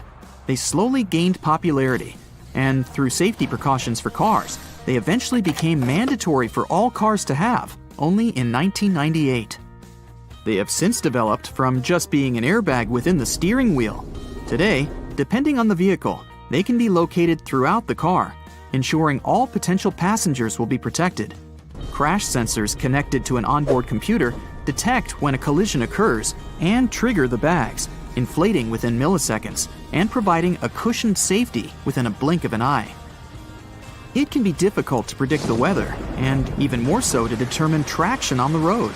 In the late 1960s, anti-lock braking systems, ABS, were implemented in vehicles. Before that, they had been used in many aircraft, with designs going as far back as 1908. They soon became a necessity for all vehicles, ensuring traction is maintained on slippery surfaces and that there is complete control when braking. Today, ABS has advanced so much that the latest variations ensure further detection when there are strong crosswinds. Cruise control, initially invented in 1948, has been in constant development over many decades. Today, adaptive cruise control ensures that when the car is cruising at a constant speed and detects a slower car ahead, it will then adjust the speed to match the car in front. Other advanced variants may also ensure the car will make a complete stop once identifying that the car in front has done the same. It's easy to forget to have your high beams on when driving on the long and lonesome road for many hours. Automatic high beams are quickly becoming more common. High-tech camera modules can easily determine what type of light is passing through and help ensure when the high beam will be necessary. Although versions of automatic high beams have been around since the 1950s, they counted on light-sensitive sensors and were very unreliable. The new varieties can identify the sources of light, whether it's from the sun, directly from a car's light, or even from the reflection on a sign, ensuring you won't cause issues with other drivers. It's a pain in the neck to have to ensure there isn't anyone creeping into that semi-visible corner, the blind spot, which causes around 400,000 accidents per year. Solar sensors within rear bumpers of vehicles and blind spot monitoring systems watch and identify adjacent lanes. They alert the driver that a vehicle may be in the lane beside them, whether by flashing lights on the dash or from beeping sounds. This way, they help to alleviate the many concerns the blind spot causes. 1.6 million road accidents are caused by texting and driving, and fatigue normally causes up to 10% of all car accidents per year. The Driver Attention Monitor helps to alleviate both statistics. It works through sensors that monitor the car's movements and the amount of steering corrections to ensure the driver is paying attention to the road. When the system identifies that the driver isn't completely awake or is slightly distracted with their phone, it will prompt signals to suggest it's time for a break. Tires are among the most critical components for your car, with a close relationship with whatever path you take. Many safety features rely on the tires themselves for their own independent purposes. That's why it's super important to ensure the tires are always in top condition. Tire pressure monitoring systems check the air pressure of all 4 tires, ensuring you're aware when they need their pressure increased to avoid the risk of a blowout.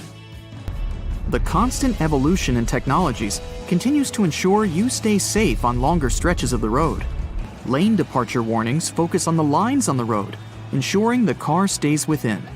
Whenever a car starts drifting over a line in the road without signaling to do so, the camera-based feature identifies and signals to the driver. The Lane Keeping Assist feature follows the same method of identifying when the car is intruding the bordering lane. When it gets too close, it will readjust the steering and center the car within its appropriate lane. Other features in more advanced cars have autonomous driving capabilities. The autopilot systems have taken cruise control to the next level. Not only does it allow the vehicle to steer itself in the intended lane while maintaining a set speed, but it also changes lanes when required, making the ride more and more efficient. Some safety features are only just making a trend in car models worldwide. For example, night vision, using thermographic cameras to look out for pedestrians and animals nearby.